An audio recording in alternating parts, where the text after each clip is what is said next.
Lori Visdor Ward. Here. Barbara Cruz. Here.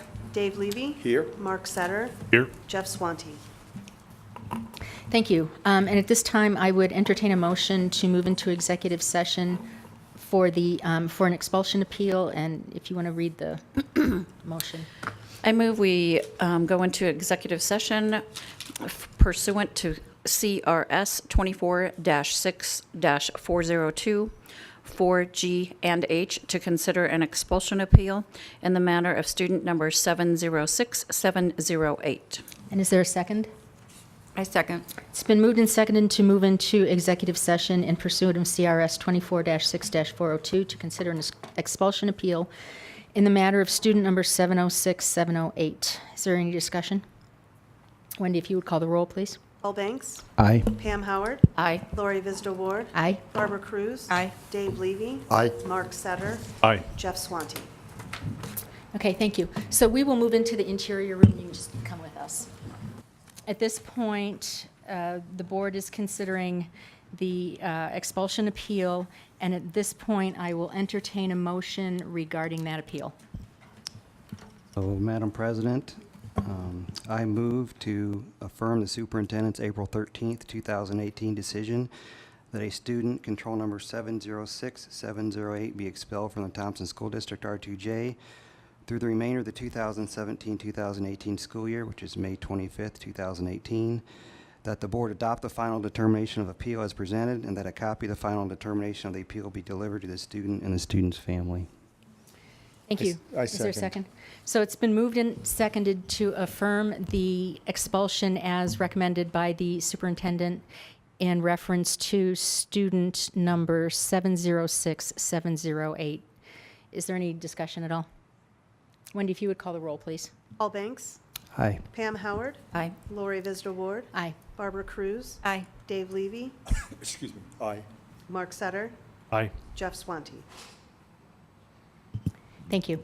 We'll take a brief recess and we'll come back at 6 o'clock to resume. Oh, yeah, and I'm sorry, that motion passed unanimously 6-0. So we're going to take a brief break and we'll be back at 6. The meeting is not working very well. It's cutting in and out. So if you're streaming this at home and you can hear me, I'm sorry. If you can't, then I guess you've figured out that it's not working well. Did you just say, Madam President, if you could hear me, I'm sorry? Yeah, pretty much, yeah. So if it comes back up, great. If not, I apologize for technical difficulties. Wendy, if you would call attendance, please. Paul Banks. Here. Pam Howard. Here. Lori Visdor Ward. Here. Barbara Cruz. Here. Dave Levy. Mark Setter. Here. Jeff Swanty. Here. Thank you. Jeff, if you would lead us in the Pledge of Allegiance, please.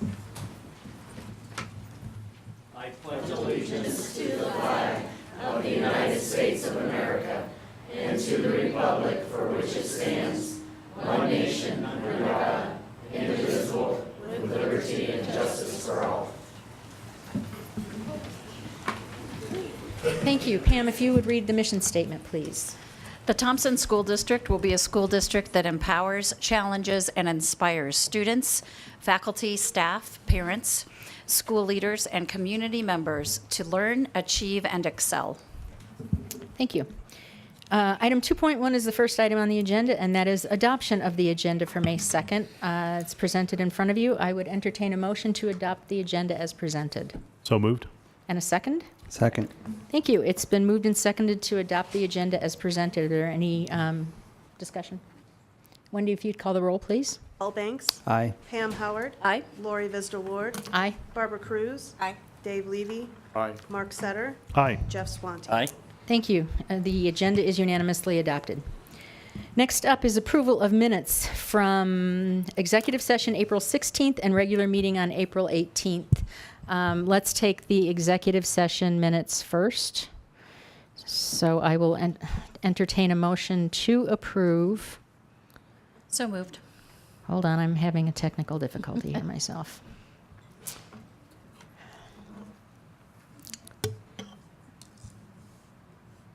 Okay. So I have a motion to approve the minutes from the executive session on Monday, April 16th, and I need a second, please. Second? It's been moved and seconded to approve the minutes from the executive session on Monday, April 16th. Are there any corrections or changes? Hearing none, Wendy, if you would call the roll, please. Paul Banks. Aye. Pam Howard. Aye. Lori Visda Ward. Aye. Barbara Cruz. Aye. Dave Levy. Aye. Mark Setter. Aye. Jeff Swanty. Thank you. Those minutes are unanimously approved. And the second set of minutes are the minutes from the regular meeting on April 18th. And I will entertain a motion to approve those as well. So moved. And a second, please. Second. It's been moved and seconded to approve the minutes from the regular meeting on April 18th. Are there any questions or corrections or changes? Okay, Wendy, if you'd call the roll, please. Paul Banks. Aye. Pam Howard. Aye. Lori Visda Ward. Aye. Barbara Cruz. Aye. Dave Levy. Aye. Mark Setter. Aye. Jeff Swanty. Thank you. And those are unanimously approved as well.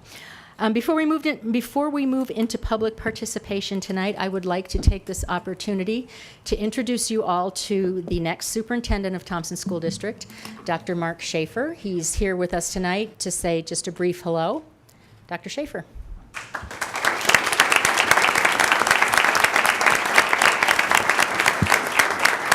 Thank you. So I know it's a super full agenda, so thank you. I really, really am looking forward to serving as your next superintendent. This is an amazing district. Thank you for your confidence, and I commit to serving this district with 100%. So thank you. Thanks.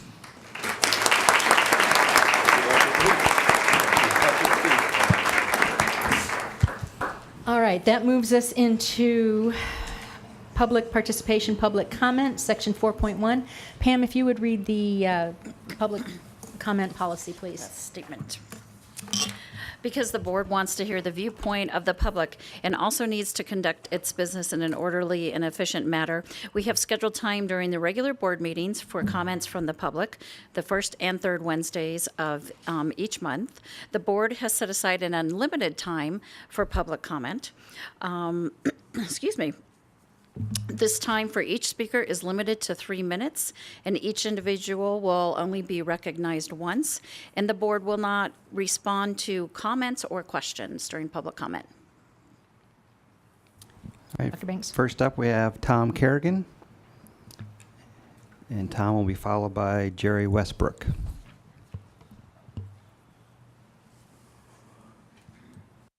Good evening, Dr. Scheer, President Ward, and members of the board. I think the upcoming mill and bond issue extremely important. I would like to share my time with Jerry Westbrook, who's a fellow Rotarian and past member of this school board. Jerry? Thank you, Tom. Madam President, members of the board, Dr. Scheer, and members of the administrative staff. I'm Jerry Westbrook, 2724 Lockbury Circle, and as Tom said, past president of the Thompson School Board. First, I would like to give you a little history regarding the location of schools in the Thompson School District. We all know the location is dictated by residential developers. The initial schools are all located in the core of the city. I will begin with Loveland High School. The original school was located on 4th Street. The new school opened up on 29th Street in 1963. It was over 2.5 miles from the downtown area. People were concerned. It was too far north. It was way out there in the country. And plus the fact that the property should be used for housing, not for public purposes. The area to the north continued to grow as the Lincoln Elementary School moved from the corner of US Highway 34 and Lincoln Avenue to the area up north. Also from there, Stansbury was built. Then further, Cottonwood Plains, Coyote Ridge was constructed. Again, the comment, why are you building a school for the Fort Collins people? The area to the south was beginning to grow. Thompson Valley opened up in 1976. Walt Clark Middle School in 78, Carey Martin in 1980. The area east of town began to grow near I-25. And Mountain View High School was opened in the year 2000. I was serving at the board at the time we decided to locate it out east of town, and guess what? I was the only vote against that location. I thought it should be located to the north because that's where all the growth was. That was the first and last mistake I ever made. The point is, we build schools, whether the developer builds houses or vice versa. Fast forward to November of 2016. We know that what happened. The $288 million bond and $11 million mill levy override went down in defeat. Yes, it went down in defeat. Now what? The needs are still here, but even greater because 2 years has lapsed and the district will continue growing. Look at the houses under construction in the Berthoud area and in the east and north Loveland. Doing nothing is not an option. We learn from the past and plan for the future, which starts today. We cannot wait any longer. The only viable solution we have is to go back to the voters and seek their approval for another bond and a mill levy. There are two other governmental entities considering a tax increase. The city of Loveland was considering $162 million for capital improvement projects, and Lerma County is considering a new mental health facility. The Citizens Task Force for the capital improvement projects was created to review the 8 projects and add others they believed were needed, which I am a member of that task force. The task force had not made a decision to advise the council on whether to place the CIP tax increase on the ballot, nor whether the public would be receptive to the issue. The task force was in the process of updating the city council on the status of the projects when all of a sudden, at the council meeting on April the 24th, the council decided to postpone the project for 1 year to avoid overloading the November ballot with another tax increase. At this time, I would personally like to thank Gordon Jones for his presence and presentation regarding the status of the school district's discussion. He was a center of information because I believe some council members had already made up their mind not to proceed with the project. They were more concerned if the school board was going to proceed with the tax initiative. In some respects, this is a great victory for the school district because the voters will now have only one choice. They will not have to make a decision between the city and the school. Some advantages are it will provide an opportunity for the city to broaden their support that can become more inclusive and representative of our community. It will allow the school district to propose a larger bond, like perhaps in the vicinity of the $200 million range, and a mill levy to meet the critical needs. It will also allow the school district to obtain additional support from the City Council, the Loveland Chamber, the Berthoud Chamber, and Live Loveland. Also, there's a possibility the Citizens Task Force may shift their focus and assist the school district in passing a bond proposal. Regarding some specifics of the ballot issue, obviously the most critical needs are maintenance. Second, more classrooms are needed in the south, northern, and eastern portions of the district. I am definitely a proponent of additions to existing schools and new schools, especially a K-8 school east of I-25. There are those who do not believe we need it because it is in Johnstown. Yes, it is in Johnstown, but within the Thompson School District. They are Thompson kids. We had the same conversation in the northern portion of our district when Cottonwood and Coyote Ridge was constructed. Boundary changes are not the solution. We had those discussions in the 1990s while I was serving on the board. It is a waste of time, resources, and requires voter approval. As senior citizens, our dollars are providing nothing toward the construction of additional facilities. It is not a good return because we are doing nothing to solve the problem. My wife and I will support a tax increase to provide additional classrooms and repairs of existing facilities, as well as a mill levy for operation and employee salaries. One last comment. I am not proud of the fact that Loveland has the lowest tax as compared to surrounding towns and cities.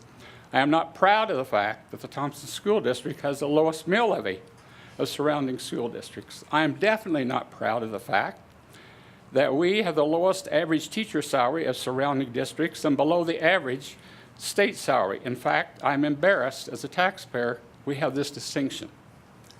I would be proud if our board would come forth with a substantial tax initiative and let the citizens decide the outcome.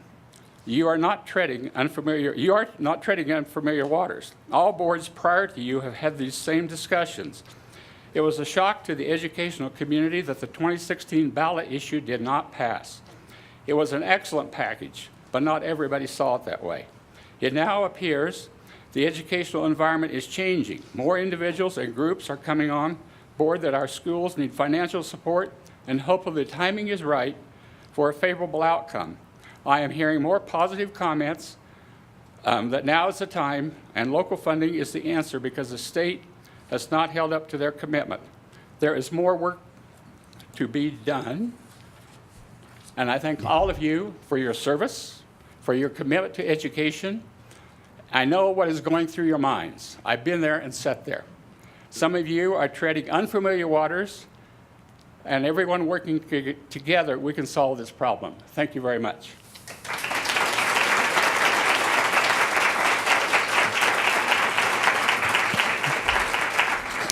Next, we have Kelly Seaton, followed by Karen Charter.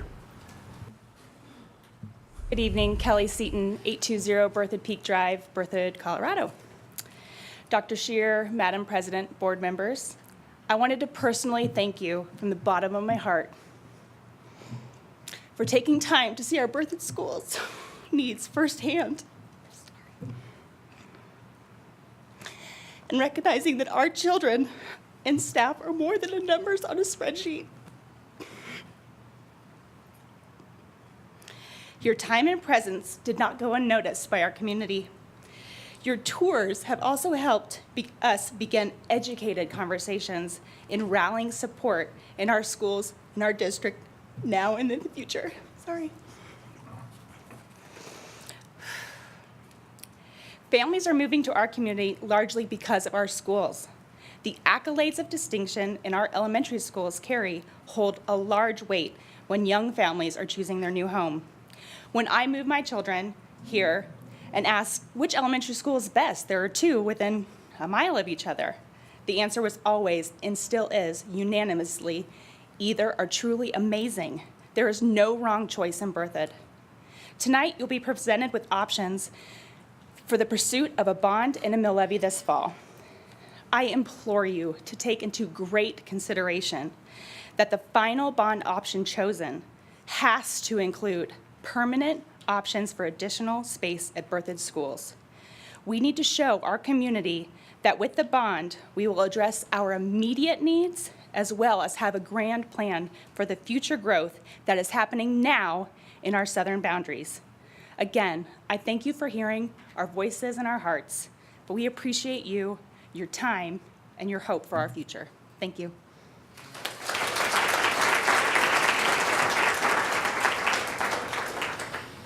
So Karen Charter.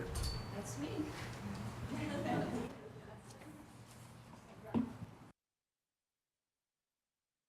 I'm Karen Charter. I've been in Loveland for about 45 years. I start projects, and they all seem to start in Loveland. I'm a mother, a grandmother, and recently a great-grandmother. I think I have 30 sentences written down. I may add a few more to this. I have a simple consideration for the district. I've been considering the word bullying. These are my sentences I wrote down. I'll get nervous if I try to remember them. We're all devoted to trying to protect the kids. I think it should be changed to hurtful behavior and abuse. Bullying is abuse. For months, I have talked with adults in and out of schools, downtown, everywhere, all the adults and the kids that I've talked to and said, how about if we change the word bullying to abuse? They have all agreed, except for one who said, well, if you're a kid, it's bullying. If you're an adult, it's abuse. Well, if you're hurt and you are a child or an adult or you're hurting someone, the action is the same. And all of the things that an abuser does has all the things that a bully does in it. And the next thing is, if you're going to call a student who hurts kids a bully, we're name calling. We are labeling that person as a bully. We're calling that person a name. I think they should be called a person who hurts other kids. Now, let me look at my notes. I'm probably halfway done. Yes. Bullying is a focus on the person that does what everybody calls bully. It doesn't cover the victim or the pain, the action that the person who got hurt went through. Abuse does. Let's see. Oh, and some kids like to be called a bully. They have a badge inside their heart and mind, and when they're called a bully, it gives them strength. I think it should be changed. I'll keep repeating myself. Let's see now. Along with that, correct words are powerful. If it's called abuse and kids are taught, hey, you're little, what you just did is called abuse. If kids learn as they're growing up that you can get put in jail for doing abuse when you're older, we all know that. So anyway, I'll go on to the next one. I wrote down here, a powerful and a protected environment is a right for everyone. The word abuse may encourage more kids to get help, even the student who's hurting other kids, because that student may be abused outside the school, at home, somewhere else in the neighborhood. And that behavior is part of their personality. It's like, it's a big, serious problem. It's not something they should be tagged with, but with the word bully. That's how I feel. Let's see. I have a quote. If kids are unsafe, they're in the wrong place.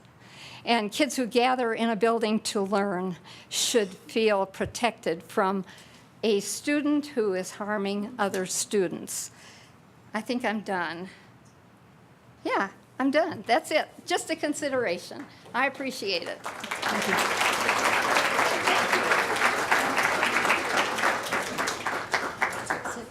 Okay, thank you. That concludes public comment. Takes us to item 5.1, action item, approval of the District Audit Advisory Committee policy.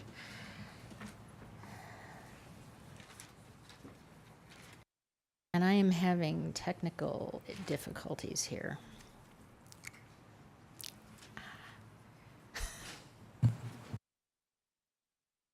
Go ahead, I'll figure it out.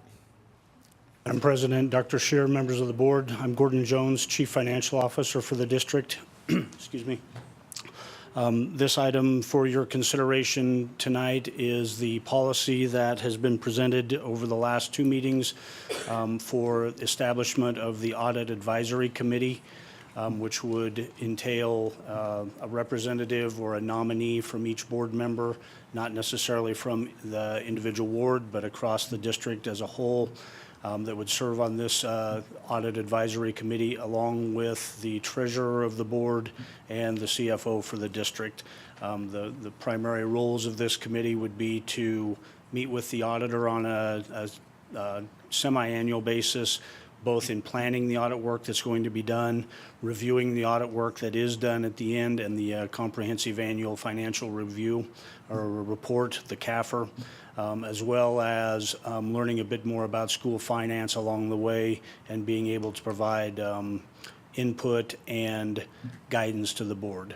Certainly, this committee is in no way intended to supersede the board's authority. The board would always maintain final say in any financial related matters, but it's the establishment of this policy is for the establishment of that committee. Thank you. So at this point, board, this has been presented a couple of times, and I believe this is the final reading, and we are looking for adoption of this policy tonight. So I will entertain a motion to adopt. So moved. And a second. Awesome. It's been moved and seconded to adopt the, I guess that doesn't have a policy number, does it? It has been moved and seconded to adopt the policy regarding formation of the Audit Advisory Committee, or AAC. Is there any discussion? Just a brief reminder that if you haven't submitted or contacted someone to nominate, now would be a good time to do that. Do we know when the first meeting is? If I could elaborate, I spoke with Gordon.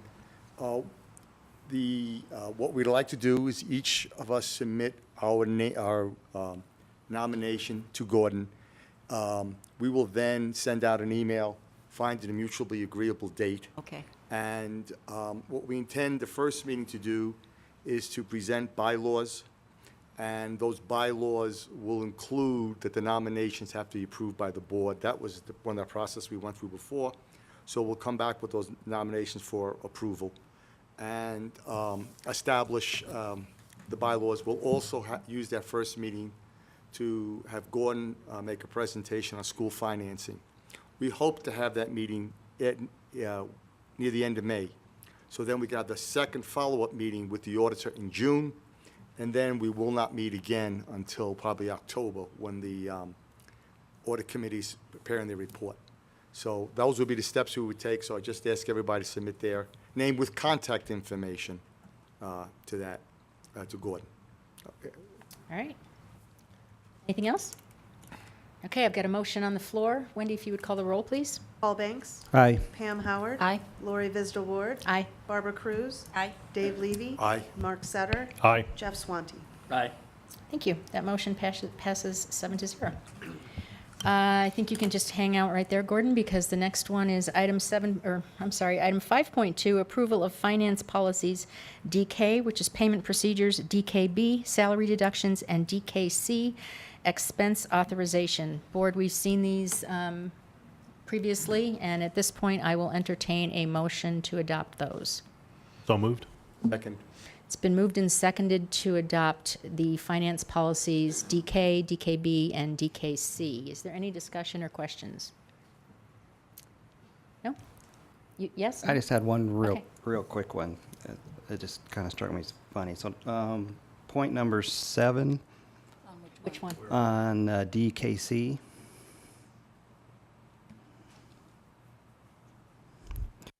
So someone can go on a trip and accumulate expenses that weren't approved and unverify where they came back, but then they actually get to count that as income, which doesn't make, so if I spent an extra $200 because I wanted to and couldn't substantiate it, and it's not return to the district, then it actually just gets added on to my income.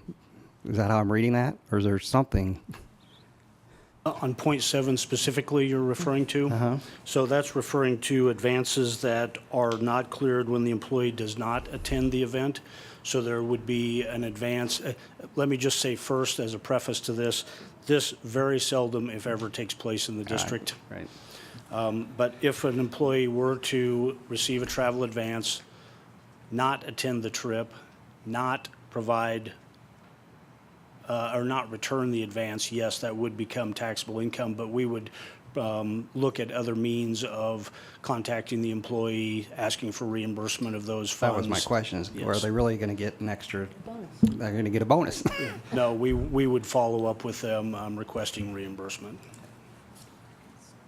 Just made Mark Schaefer very disappointed. Any other questions? Okay, Wendy, if you would call the roll on that, please. Paul Banks. Aye. Pam Howard. Aye. Lori Visda Ward. Aye. Barbara Cruz. Aye. Dave Levy. Aye.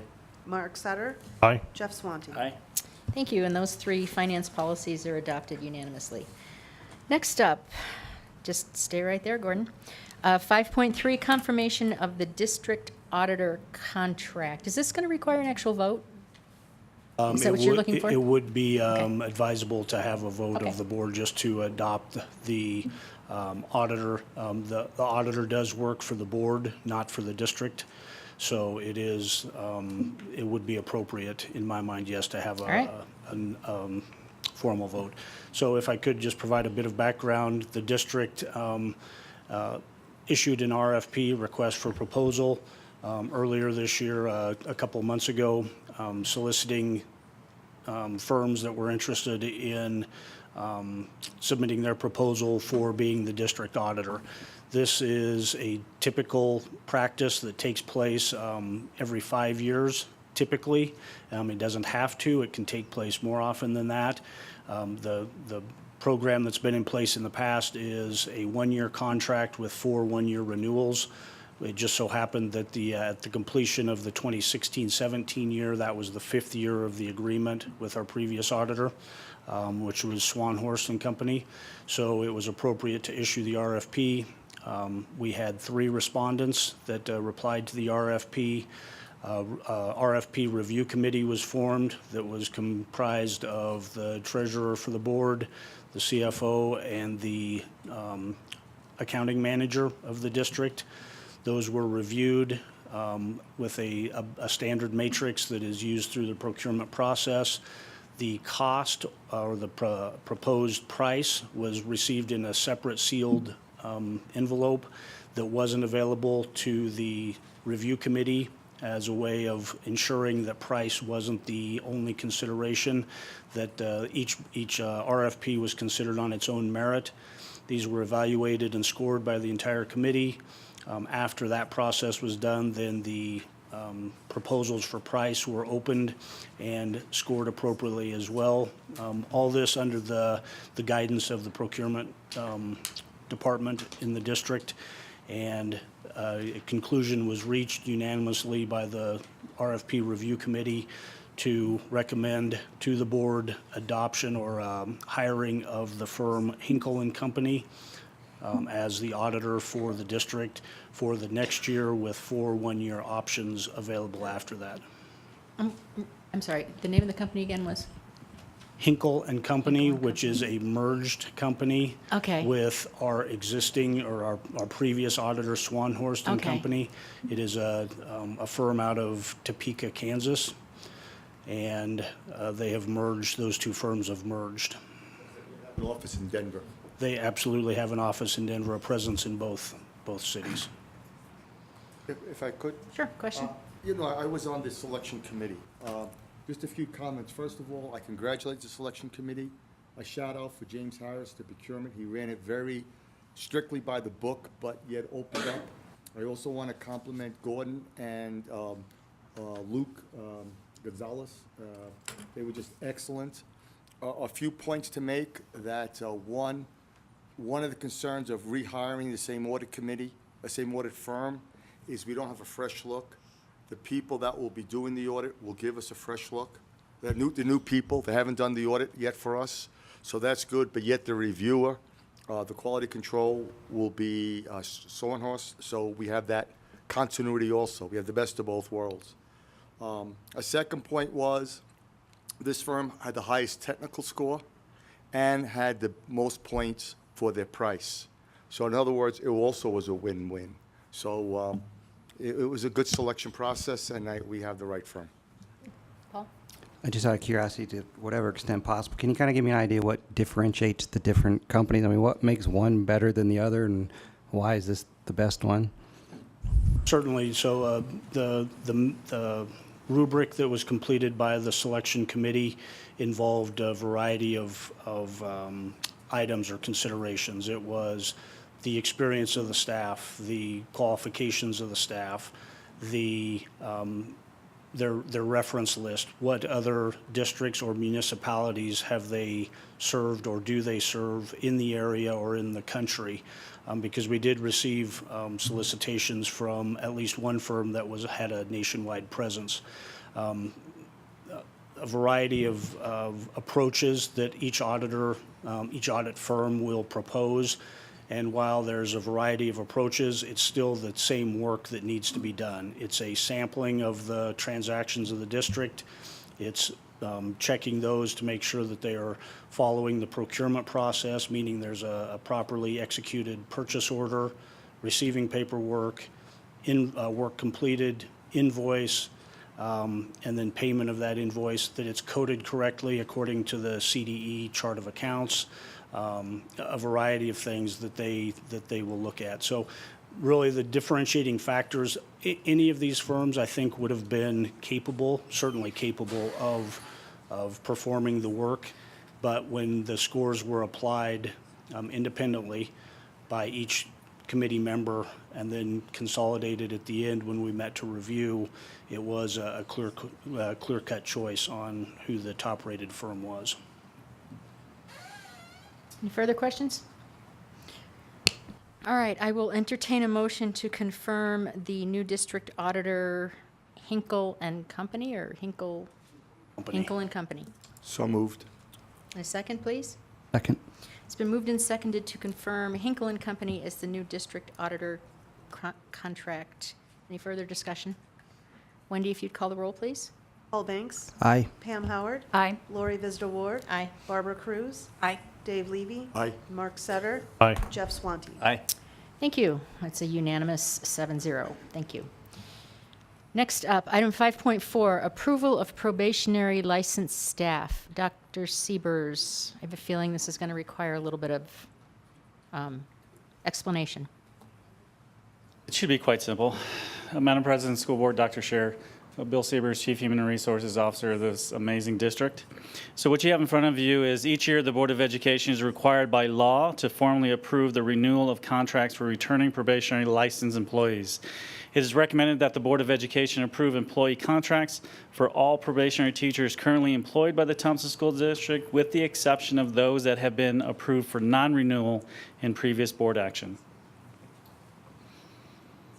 Questions, Board? I underestimated us. Okay, I will entertain a motion. Or overestimated, one of the two. So moved. Thank you. Entertain a motion to approve the probationary licensed staff. I have a motion and I need a second. Second. It's been moved and seconded to approve the probationary licensed staff as per the memo. Any further discussion? Wendy, if you'd call the roll, please. Paul Banks. Aye. Pam Howard. Aye. Lori Visda Ward. Aye. Barbara Cruz. Aye. Dave Levy. Aye. Mark Setter. Aye. Jeff Swanty. Aye. Thank you, and that passes 7-0 as well. Bringing us to the next section of the agenda, which is discussion items, and I'm very excited about this next one, which is item 6.1, the Colorado Seal of Biliteracy. And Dr. Crespo, there you are. Hi. Good evening, Madam President, members of the board, Dr. Scheer.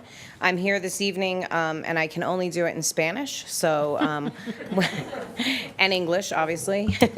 Buenas noches. Estamos aquí esta noche con gran orgullo sobre el sello de bilingüe, y estoy aquí para presentar a la señora Tony Tyson, que sin la ayuda de ella no es posible.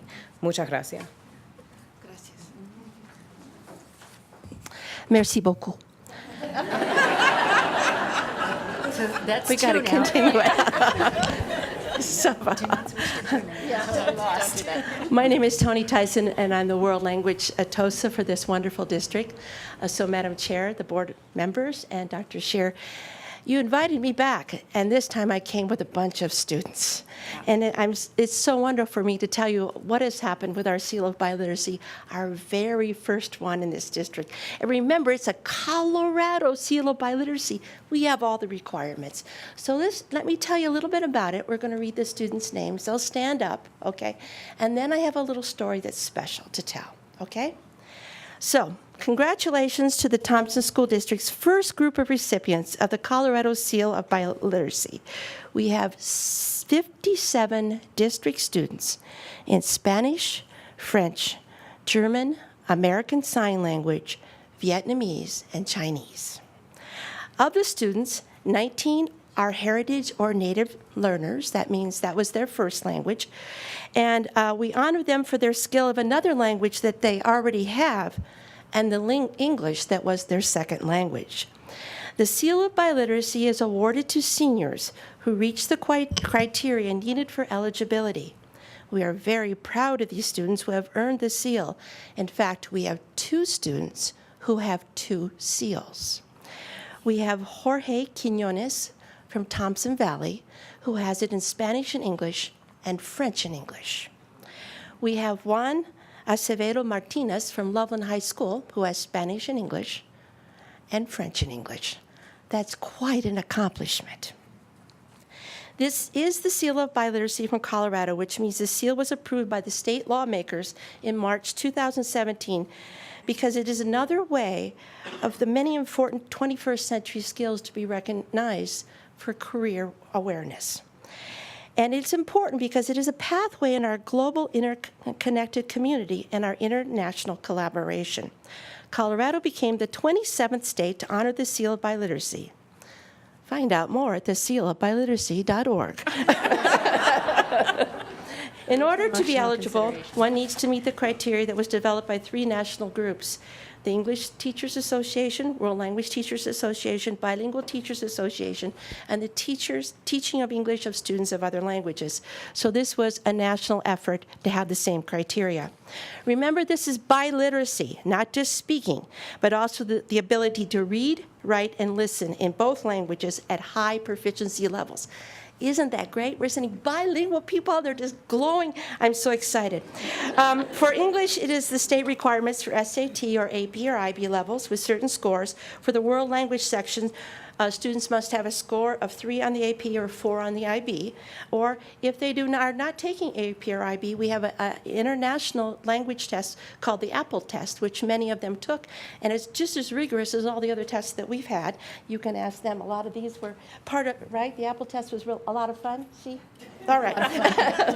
But they had to meet what we call an intermediate mid proficiency, which is that level of AP and IB, which is the 4th or 5th year level. That's amazing, absolutely amazing. So, and if we did have some students, that would be Chinese. Well, the Chinese had an Apple test, but Vietnamese, we did not have a test that was available, so we have partnered with the same group that Denver Public Schools has, and it's an international translation organization, have been trained to read these and figure them out. So we start off with a writing test. If they can make it through that, then we do an oral. We did Vietnamese today by the phone, okay? These SEALs, not only will they receive a wonderful certificate at the Senior Awards Night, some recognition on the graduation program, but the Seal of Biliteracy will go on their transcripts. Isn't that cool? It says, we are sending students out there to be ready to lead the world in 2 languages. But remember, there are pathways to the seal that start in kindergarten. Next year, we will start to recognize some of these different groups as we have the different criteria. In our dual language immersion programs at Truscott and Cottonwood, we will recognize grades 3 and 5. We have also 5 schools. That would be Coyote Ridge, Monroe, Ponderosa, Truscott, and Cottonwood, who have FLES programs. That means they meet twice a week for 30 minutes a day. We will start to recognize them in grade 5. And then Irwin Middle School, which has really been powerful in some of this, we will recognize their Honors Spanish 1B and their Honors French 1B in grade 8. We are hoping these kids who are in dual language will take the AP test in 9th grade or 10th grade. Isn't that wonderful? So before we turn off the names and I tell you a special story, I'm going to say thanks for the support from the superintendent. He was out there cheering for us. Dr. Margaret Crespo, who is always there in language with us. It's fun to talk to her in multiple languages. And other members of the leadership team, our world language and English teachers, the counselors, and the administrative teams at the high schools. I would like to especially thank Jody Moorcroft at Mountain View, who really helped us in a lot of this. Esperanza, who's at Irwin. Charla, who's at Irwin. Kelly Parkhurst, who's a retired Spanish teacher who is helping out with this. Nikki Weitzel, a counselor at Loveland High School, because part of that was to find our students who are not in language classes, who already have a certain score in English, who are native speakers, and bring them in to take the test. We are honoring them for the skills that they have. And I also would like to acknowledge Rhonda Buck at Ferguson, who helped us with our ASL student. Trina Whiting, who helped us, who's with ASL, who helped us do the training. And Tyler Schagel, who also helped us an awful lot. And Tyler was actually, poor kid, I don't know, he was one of my students many years ago. And I liked them for helping with all the things that they did. So now, let's hear their names. There are 57. Not a lot of them are here. We're going to hear them. We're going to ask you to stand up. You do a little round of applause at the end, and then I'm going to tell you a very special story. Will you let me do that?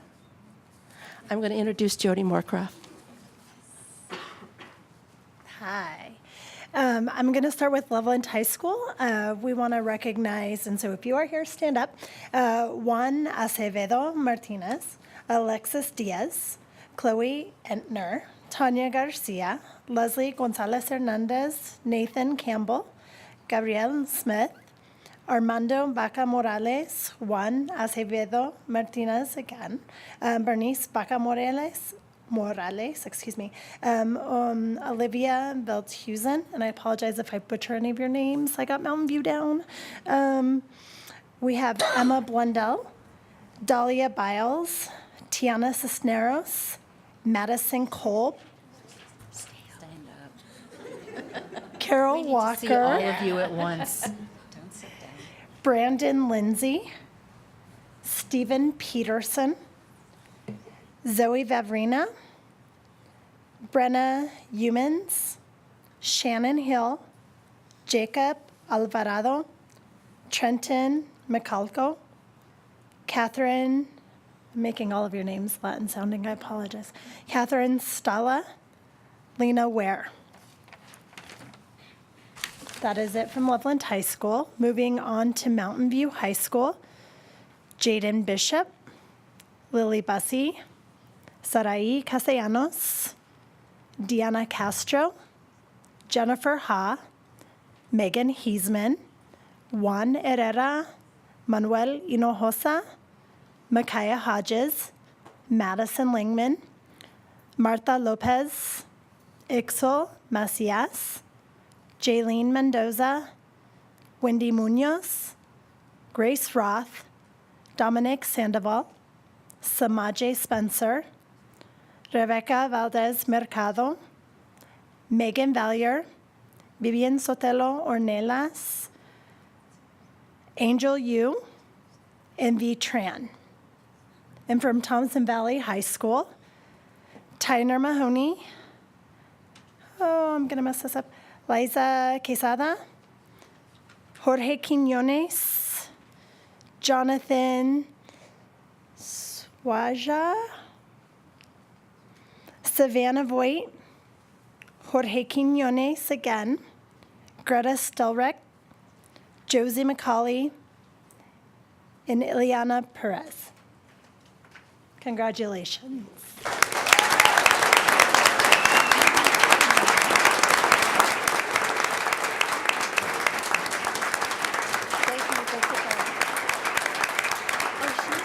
We're going to have a picture taken too, so we'll be famous in the Reporter Herald. Did we miss one? Oh, we did not Tony? miss one at all, but that's my That's your special story. I won't jump the gun. Please. Ryan Davis, would you please stand up? I would like you to meet Ryan Davis. Ryan is a very special story. Ryan, who's at Ferguson High School, he's a native speaker of American Sign Language because his parents are both deaf, okay? And they called me up, they said, we would like to have our child take the world language requirement, of which we have 1 year with ASL. Can you do that? Well, of course we can do that. But wouldn't it be nice right now that it kind of happens corresponding with this year? So we worked out a lot of details. Oh, come on up here. We worked out a lot of details, and we got a translator to do that. We worked with some other schools and rubrics, and we brought him in to take his test. Of course, he had to do all those things that were part of that test. And then we did some evaluation, and we brought him in. And I said to Ryan, I'm sorry, you will not get that 1 year credit because your skills are too high and you're in the 4th year credit. And not only that, you are now eligible because of your other scores in English for the Seal of Biliteracy. In American Sign Language, he was our very first student. He got it in February. So I especially want to give him his certificate tonight because it was such a special journey, and because of all the people that helped us at Ferguson and all the people that help us here in Thompson that work with the hearing and deaf. I'd like to present this to you. Let's give Ryan a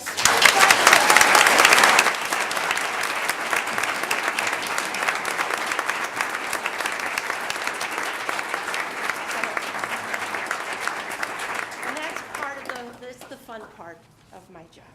So again, congratulations to these students on earning the first Colorado Seal of Biliteracy from the Thompson School District. Thank you. Thank you, Tony. Yes. Yeah.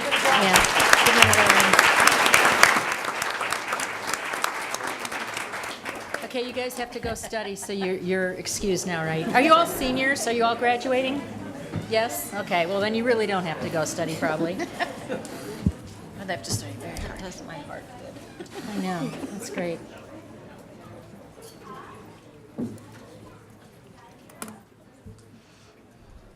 While they're leaving, I just have to say how impressed I am that with our first year of that program, we had 57 students achieve that Seal of Biliteracy. That's a truly impressive number, so congratulations, kids.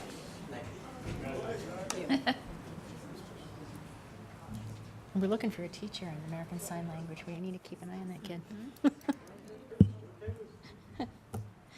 All right, we will move on to item 6.2, District Accountability Committee, DAC, and District Unified Improvement Plans, DUIP updates. And I'm assuming Dr. Crespo and company. Good evening, Madam President, members of the board. Dr. Scheer, Margaret Crespo here. I am here to introduce, which I'm in the wrong spot. I can see Wendy over there. Introduce the Dac Annual Report, and we have our Dac co-chairs here to present this evening, and I will let them get started.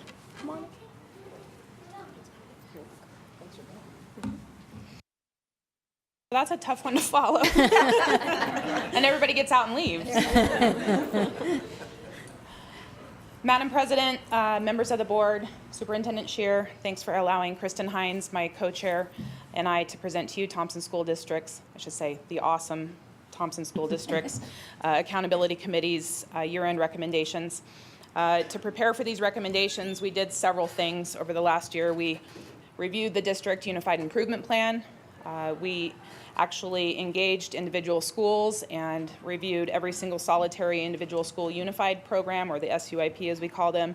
And we also engaged key staff members in additional conversations around data and information that was important to our recommendations. For the bulk of the year, we actually went out into individual schools. We hosted our DAC meetings at individual high schools around the district and allowed for a really interactive discussion with both SAC as well as community members, parents, administration, whoever wanted to come. We followed a protocol that allowed us to compile information into a really, well, it's still data, so it was still really data heavy, but it allowed us to go through data from each school and really look for trends, look for commonalities between conversations that we were having from month to month with different schools, and therefore produce a report. So Kristen is going to talk about, there's 4 main priorities that we're suggesting, and she's going to talk about the first 2. So one nice thing about our process is that it made the SUIP a living, breathing document. So we're really proud of our recommendations. They're a lot more in depth this year and a lot more focused. So our first one is, or one of them, the committee did make sure to emphasize that they're not in any order. They're just 4 recommendations. So the first one I'm going to talk about is that as we roll out personalized learning, we were noticing that there was inconsistent implementation. So we're really recommending that we have training set aside for teachers, and if they're given technology, they're given training on how to use that technology and personalization. And as you look forward to the school year, earmarking budget money for that, and then also as we think about late starts, that there's time set aside to support personalization. And another one that we noticed is that as you know, we had the opportunity to see our system living, eating, breathing, and we did see a lack of alignment between the K-12 system. And there's a lot of great things going on in our district, but there's not a lot of continuity. So the district, or the DAC committee, recommends that we provide pacing guides, K-12, to kind of bring that continuity. We also recommend continuing the funding of iReady that has made a significant impact, particularly in middle school, and that you continue to support curriculum adoptions. So those are our first 2 recommendations. I didn't realize there was something up here that you guys could be following along with. Additionally, there's a concerning trend of a drop in academic performance during the years of transitions from pre-K to K, 5th to 6th, and 8th to 9th. it was loud and clear in multiple conversations. And so we're recommending that we focus in the next school year on those transition years and really hone in on a game plan to attack what looks like a major slide off in performance. And then finally, not surprisingly, the social emotional needs of our district continue to be of paramount importance. And so we have multiple recommendations around supporting not only our students but also our staff in social emotional training, in responding to needs, in best practices, crisis management, actually putting professionals in schools, setting aside budget to increase the number of people that are able to help in real time rather than by appointment only. And also arming teachers and staff, again, I'm repeating myself, but coping mechanisms, best practices, and supporting students' diverse emotional needs that are essential to our community's overall health. There are a number of, a vast number of children that are walking into school already half full, and that gap that we're trying to deal with requires our special attention, otherwise there's no room for them to learn. And then finally, there is awesome communication that comes out of this district from the top down, from our schools out. We recommend continuing with that, almost increasing it into a type of public relations campaign that includes informing families and the community about the different resources that each of these schools provide for social emotional needs, and investigating the different types of partnerships that we can form with private companies, public companies, to address students' needs off campus, and making sure that our families and our community know about those opportunities. The agenda was different this year. In going out, we were very systematic about how we performed over the course of this last year, and I think we would all agree as a group that it worked really well to inform our recommendations. I personally am stepping down, but Dawn Kirk is here. She was elected as the new incoming chair, and we anticipate that a similar agenda will create a baseline for even more improved conversations around SUIPs, the DUIP, and just overall performance of the district. So, thank you. Thank you. Stick around because we might have questions. Oh, okay. I'll open it up to you guys. First of all, great report. The recommendations are more specific and more meaty and more actionable than I've seen before. So thank you and congratulations to you guys on that. Questions? I attended, I think, the majority of the meetings this year. I loved the format. I really appreciated one of the things I really appreciated was having the principals come in and do the presentations on their school. I learned a lot about what's going on in this district, and it's incredible. And that was really an opportunity for different principals to collaborate with one another and see what was going on. In general, what was the feedback from the community about that layout and format? Overall positive. I think, it's kind of a double-edged sword because part of the charge to DAC is to increase participation and to have a diverse audience in the room. And so in trying to get ourselves out into high schools and inviting the different SACs, that was meant to address that. What you've got is when you go to Loveland, you get the feeder system from Loveland, and then do those people show up for the next one? Or the next one. They show up for their feeder school, and then, are they interested enough to keep going? So there was a little bit of a disconnect there, but overall, I think from the principals as well as the community that did attend, there was a cohesiveness of the conversation where I know principals learn from each other already, but it was nice to have a very focused couple of hours together where we could really dive into the SUIP and have meaningful conversations with the community and have real-time feedback. The protocol allowed us to take notes, collate it all into one, where, I mean, it's still a big pack of data that we have to comb through, but it made it that much more easy. The SUIP should be a parent and community-facing document. So that was one of our challenges to the principals and the presenters at every single meeting, was you need to demystify this whole, school improvement plan. We need to be able to sit down with parents and talk about what are we working on, what are our action plan, and I think we accomplished the start of that kind of demystification of the whole process. So that's what we heard in feedback. Do you have anything to add? Excellent. Thank you for sharing those insights. Mm-hmm. Yes, I have a couple questions. So thank you for this report. Appreciate that. DAC as a committee, I believe very strongly, they can be very helpful and supportive to the board.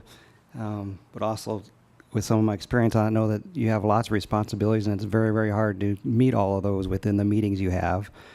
So my first question, maybe for you guys, but maybe for the board too, that one of the responsibilities is that we give the DAC, in collaboration with them, some areas of study that they can study throughout the year and then bring that information back to us. Is that something we've been doing and can expect? Have we got away from that? And what are the expectations going forward of being able to use DAC in that way?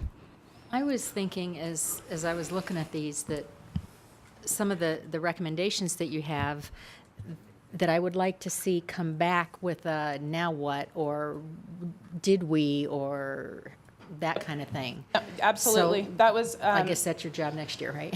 Yeah. Yeah, absolutely. I mean, as an umbrella, tracking an SUIP and a DUIP, at a certain point, just because of the timing of the calendar, you get that gap of the summer, and then you start over with a new school year, and you don't ever follow up on what was going on, and you're constantly chasing data, and you don't have any kind of benchmark to say, well, what did this actually work? Did we see any progress?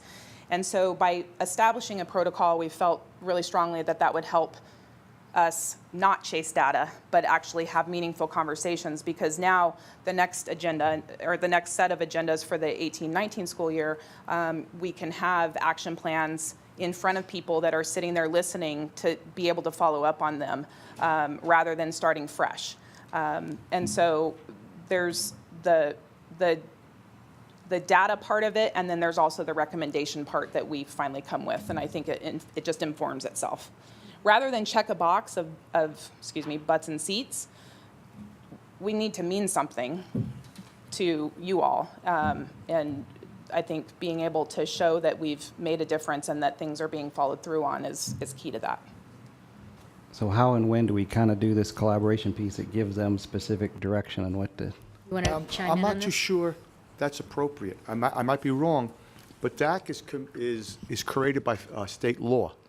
And it really is for them to come to us, not for them to respond to us. Do I understand that correct, Dr. Scheer? That's correct. They're designed to do that. Yeah, so I appreciate your comment.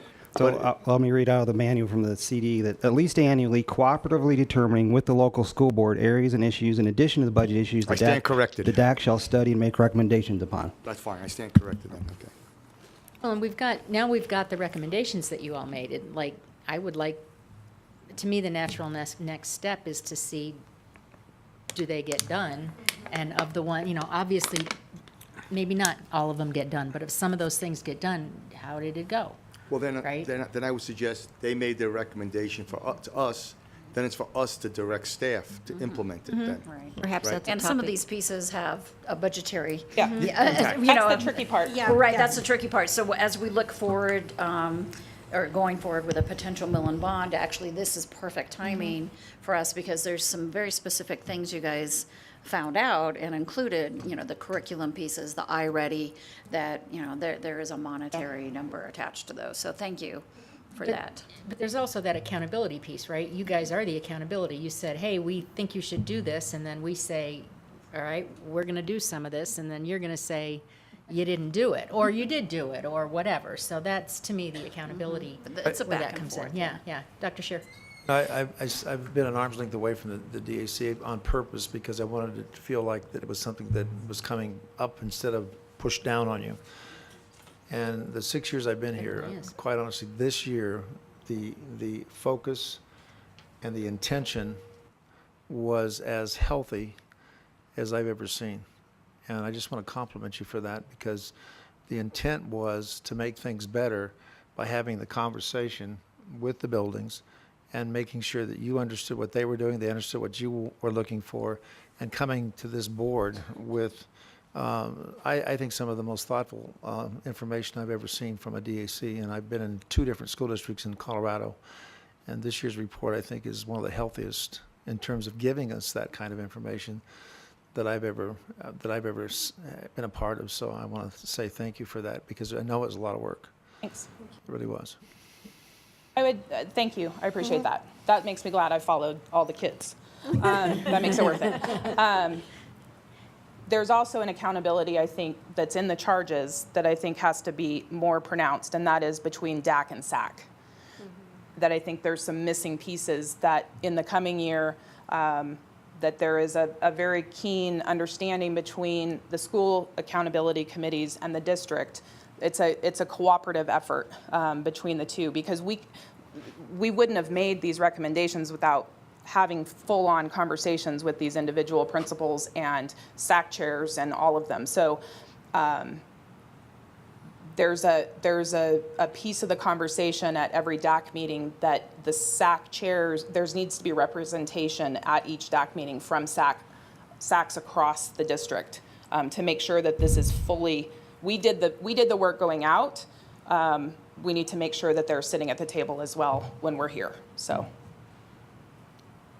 just last comment, I appreciate that meaningful consultation and the accountability piece. So I just, at least from my mind, of knowing, supporting you guys as much as you can, that you are kind of an independent committee and not just an extension of the administration. So whatever help you need, just how do we keep continuing that growing? 'Cause I think there were some good efforts made this year, and there was a meaningful consultation. That group's growing. Dawn needs that. Yeah, she's on it. And having that group large enough and have enough that you're able to function with that independent accountability nature, I think that's good. Are these pieces that need to move perhaps to our study? I was just going to ask that. You read my mind.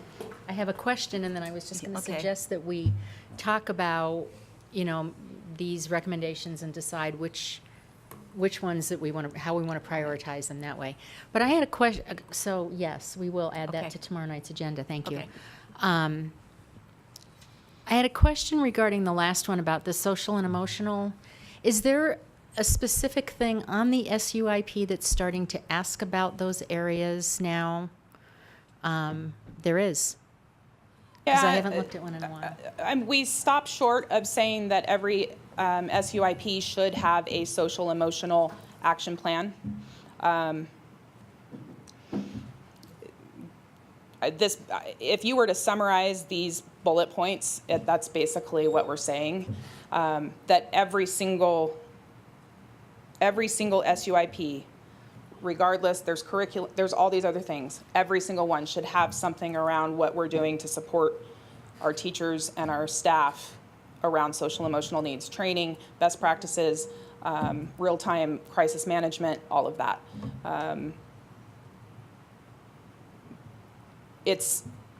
You can talk about, it comes up with every other, it just comes up. It's a part of our reality, so it is. But to specifically call it out, I don't think we have done that. No, right? and I think I think it probably, it probably should. And the SUIPs that had the social emotional piece really spoke to us, and that was one of the questions we did ask of principals who didn't have the social emotional piece. We did ask them how they were implementing that piece in their schools. So it would be nice to have that information already there. Already there on the plan, yeah. Yeah. So just to provide a quick update, CDE awarded Thompson School District a MTSS grant that started in the middle of last year, and part of that process is to include that social emotional component in that process, which is why some of the schools had that already, because they're part of that pilot work that we're doing, and going forward, all of the buildings will move in that direction as that MTSS grant pushes out into the buildings, and there are teams working on that now. So is that something that CDE is going to have required on that, you think? I mean, can't is that speak where on they're behalf going? of I know, but the you think Department that's of where they're Education. going? They're funding it, so I'm guessing that that's what their goal would ultimately be, to include that in there. Okay. All right, any other questions? So we do have a study, they were mentioning, we have a study session tomorrow afternoon from 4 to whatever. You're welcome to come and listen. I can't tell you where on the agenda that will be. That's a pretty, we're there from 4 to usually 7, sometimes 7:38. So you're welcome to attend. It's a public meeting. But I will add this onto our discussion tomorrow. Thank you, guys. Appreciate it. All right. And Wendy, if you would do me a favor and do that right now, so I don't forget. Thank you. Okay, item 6.3 is Loveland Classical School, LCS, Charter School Review. Dr. C. Good evening, Madam President, members of the board, Dr. Scheer. I am here to share the process around LCS rubric review. As you remember, we came back early in the year and shared that we were at the point of reviewing LCS on the 5-year. So we used a state rubric that's provided for, and there's an example of it up on the screen right now. I don't know where the other one is, but we use this rubric provided by the state when a charter school comes on board in general, and that was the original component that they used to get aligned. Each of the directors or department chairs or managers were assigned a topic related to what each of these areas were, and then we met with the designated person through LCS. This started way back, like October, I think. LCS was super helpful as their board in processing with us back and forth communication to make sure that we were accurately representing where LCS is, as well as they were clarifying any questions that we had. We have a really solid relationship with both of our charters right now, and have really learned a lot through this process. There are narrative sections as you go through, and then the yellow is the highlighted area of where their ranking is. So I just want to take a second and begin by thanking all of the directors and all of some of the chief executive staff that were helpful through this process. This cannot be done. It's a multi-page document. It takes months of work to meet with all of the people on both sides of the house in both organizations to come up with this and have a very collaborative conversation. I think we have some LCS staff, so we have one of LCS staff here tonight waiting, I'm sure. And then once we go through this process, they'll be sharing with their board tomorrow evening, I believe, the status of where they are. And we are certainly fully supportive of having them renewed. This is the first read, so. I have one question. Yes, ma'am. On the rubric itself. It starts with B, vision and mission statements. Where was A? A is the preliminary. So this is the original document of the charter. So A is really just the application. They didn't need to do an application, so we removed that. Okay. And I should have clarified that on the Okay. summary, so I apologize. I thought I was missing a page. Okay. And so this is the first read on this, not reauthorization, I guess. Well, I guess it is. Yes, a you are reauthorization. reauthorizing.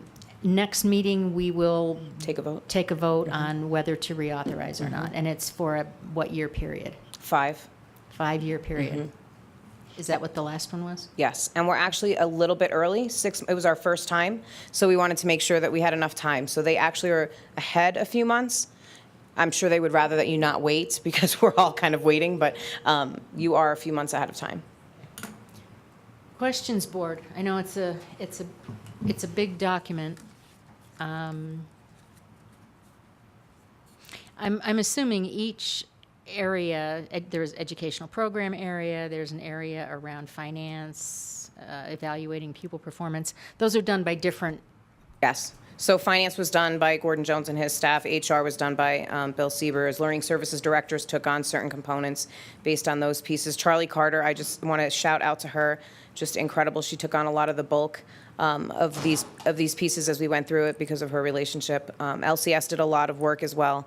So safety and security did their portion. Each person was parsed out, and then they had to summarize and allocate where that would be, and then we went over the whole thing. Questions, board? Okay, we'll start with Mark and then Paul. Wow. A lot of work went into this. That's for certain, and I was very impressed to see how many 3s and 4s were on the list. I wanted to zero in. I got 3 questions. Sure. I wanted to zero in on section F, rows 3 and 4. Those were the only 2s that I saw.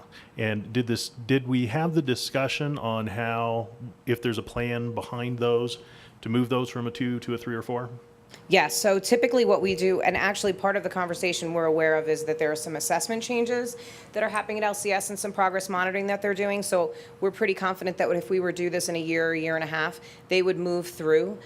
We work side by side with them as they do their work. They have an NWA model, which is another assessment tool that they've implemented and started to align. So they wouldn't be beyond a 2 because they're really just starting the process. They're in, I think, year 1 actually.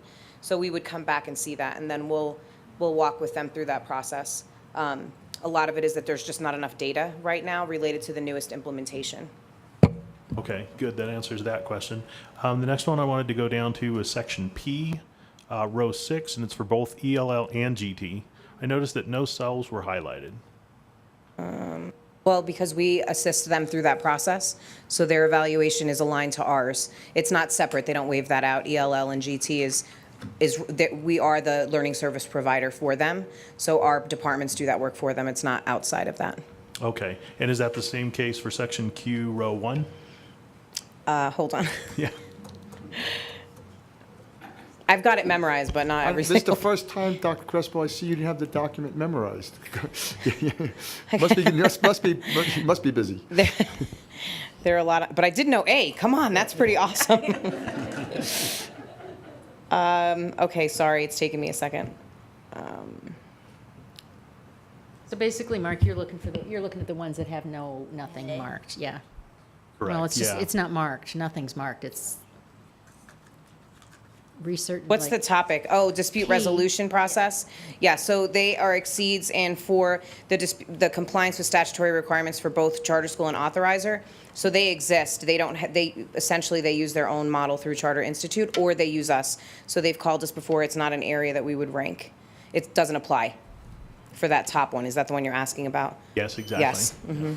Okay. So it does apply on the second one. It's not totally complete because they're using us and the Charter Institute, or the Charter Partnership. So we're trying to figure out what that looks like. But they have a plan that resolves internal disagreements right there, if that makes sense. So it's not broad enough. It's kind of specific to what their internal environment is. Okay, great. And yeah, again, I mean, the rest of the document made very clear sense. Great. So, thank you. Thanks. Anybody else on this end? Oh, sorry, Paul. So again, I was very pleased to see all the high marks, knowing how far they've come, because I know there's some areas, particularly like special ed, just a few years ago that we had some concerns, and it looks like they've come a long way, and they're often a really strong program for their students. I don't know where this is. I didn't reference it like he did, but I'm sure you have it memorized, remembered. I just want a little more clarification. There's a statement somewhere in there about decreasing of student count from October count to the end of the year, and that was flat. Could you just elaborate on that, exactly what that is? Well, you remember you did one. So we noticed a trend where there was a drop from October to the end of the year. Similarly, we see that in schools across. Obviously, even for us, there's a small dip in certain areas. It's something certainly they're monitoring. Part of it has to do with based on LCS's information, some of it has to do with the new build for the high school and what that looks like for that transition, because it was a new start and a new build. They are working on continuing their enrollment and kind of following up with those students that have not continued for whatever reason, so that they can monitor where they're going. In most cases, they're coming to TSD. They're staying within the district. They're not leaving.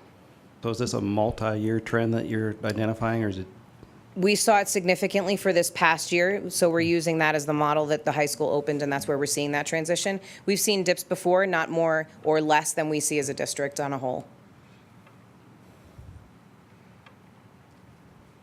Dr. Scheer? I did have lunch with Ian today to talk to him about this issue, just to get his feel for it. And he reminded me, and I think it was a good point, that the charter schools really are not necessarily, they are really total choice schools. So people come and they shop and they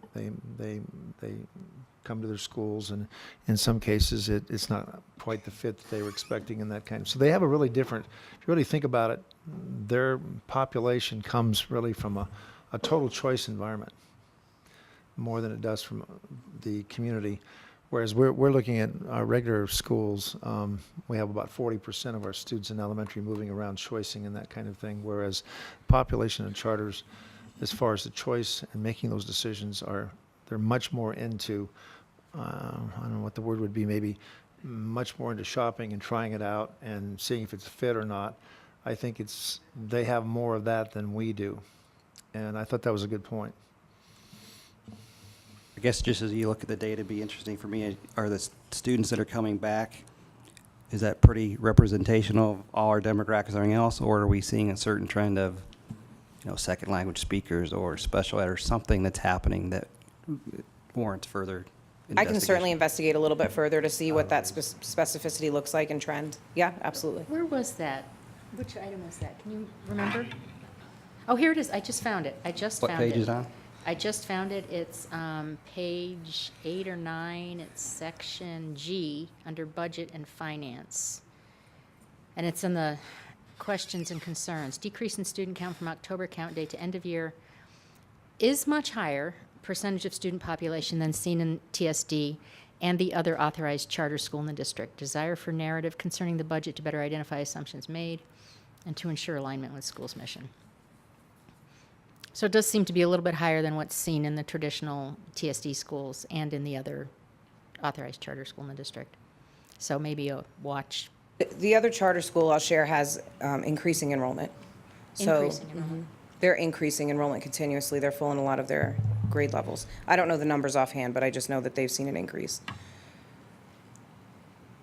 As you're doing that search, look and see also what level it is that's making that change. That might be an indicator for us. If it's like a 6 to 9, the usual suspects. And I will That would be definitely good. provide a report around what those trends look like. And then we will be probably then, unless there's a reason not to, we'll be looking at this for approval next meeting, May 16th. Correct? Yes. Okay. Anything else before we move on? Okay, thank you, Board. Thank you, Dr. Crespo. I guess you can just stay right there. Item 6.4, master plan. You know what I'm going to do? I'm going to take a 5-minute. Do you mind if I do that? Certainly not. I'm going to take 5 minutes because I have a feeling that we're going to have a little bit of a talk the next one. So 7:30. 6 minutes. All right, we are all back. Dr. Crespo, 6.4, your master plan committee recommendation review and option packages. Good evening, Madam President, members of the board, Dr. Scheer, Margaret Crespo, Chief Academic Officer. Super excited to be here. After the last meeting, we were provided opportunity by the board to share our next steps from MPC. So I will provide some high-level information, and then I have some people here, staff, amazing staff, if I haven't said that tonight, to provide more in-depth information related to some of these topics. So as requested, we determined the maintenance backlog priorities, top 10 by cost, and you can see those there listed, things like asbestos, roofing, flooring, asphalt, HVAC, athletics, painting, fire systems, roofing, and drainage. I don't know how it's there twice, but. Yeah, that was my first question. Is there something different about the second roofing? Yeah, come on up. Sorry. Priority 1, so roofs that need to be replaced within the next 5 years, and then priority 2, so one's 5 to 10 years. So the first one is priority 1? Yeah. I'm taking it. Okay, Yeah. second is So priority 2. Could have put them all in one, but Okay. it was split out that way. Okay. So overall, as we go through these packages, thank you, Kristen, you'll notice that we try to break it out over 0 to 3 and then 4 and beyond so that you can see the 10-year projection plan for what we've done over the last couple of months through MPC.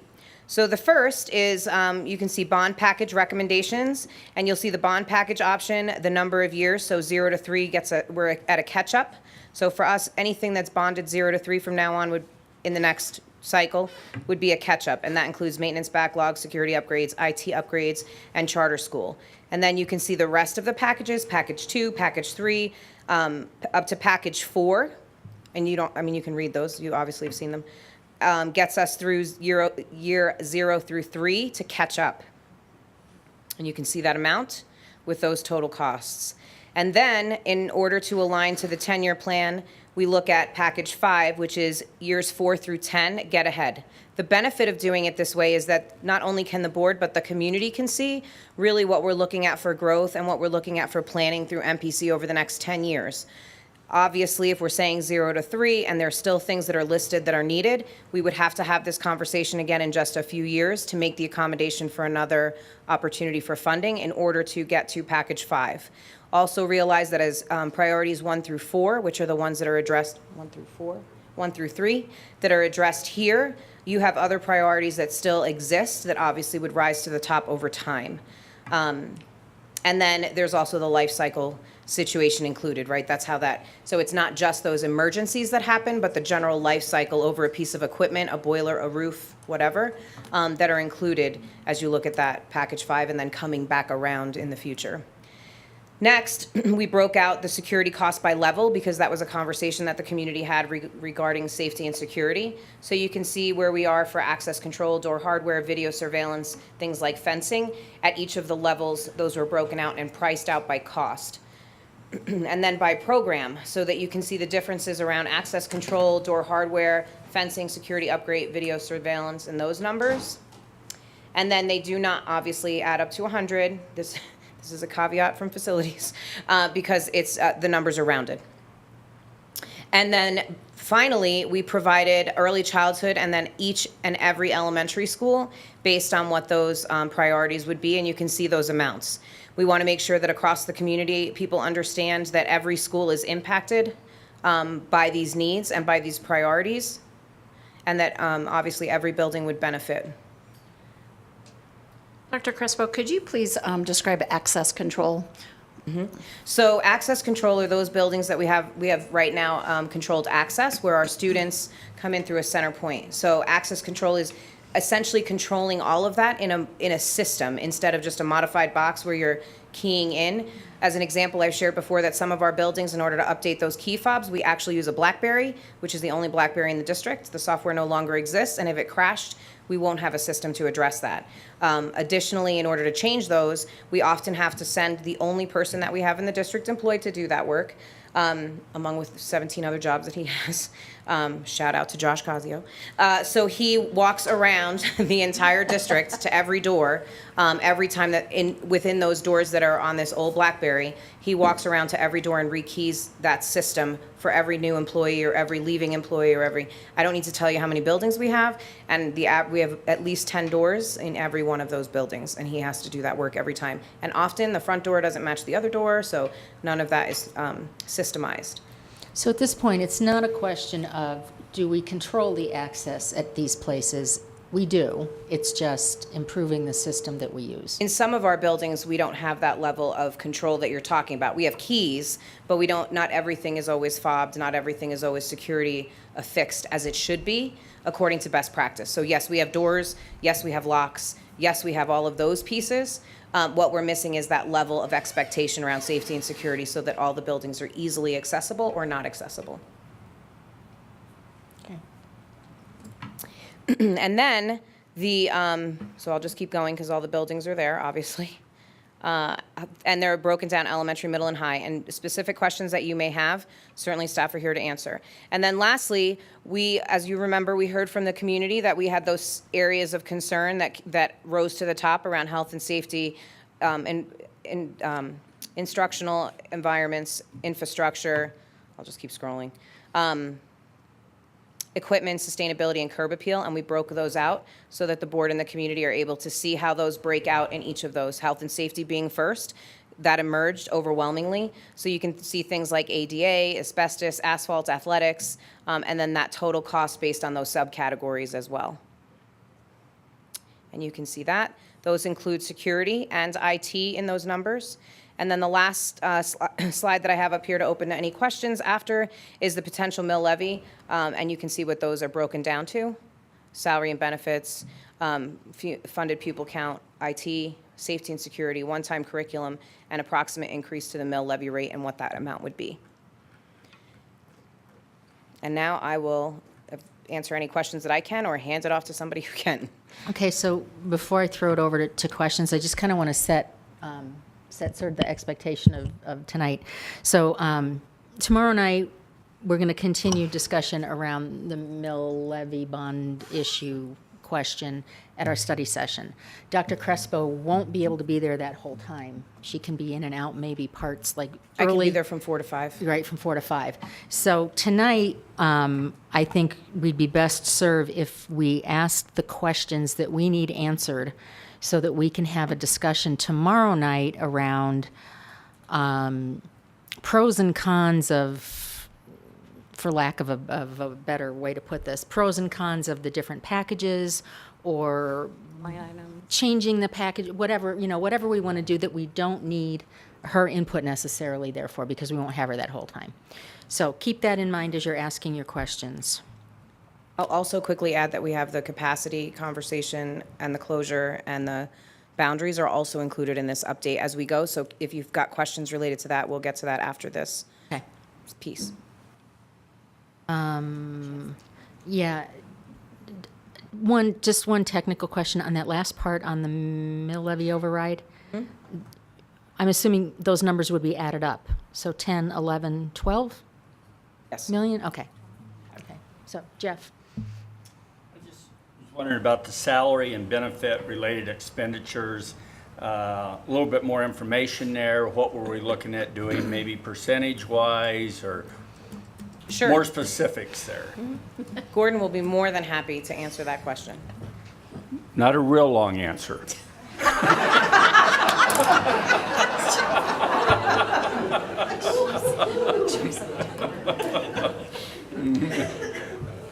Touche.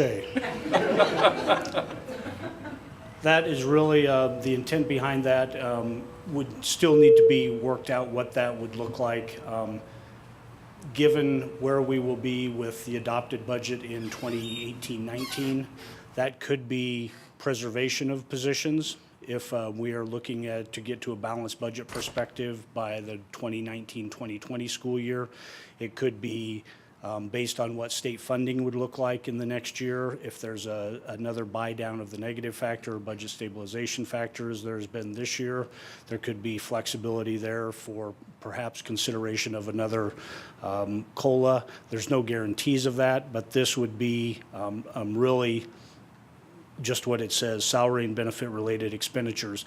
The board will recall we had a 2.5% decrease in HDL, health, dental, and life premiums this year.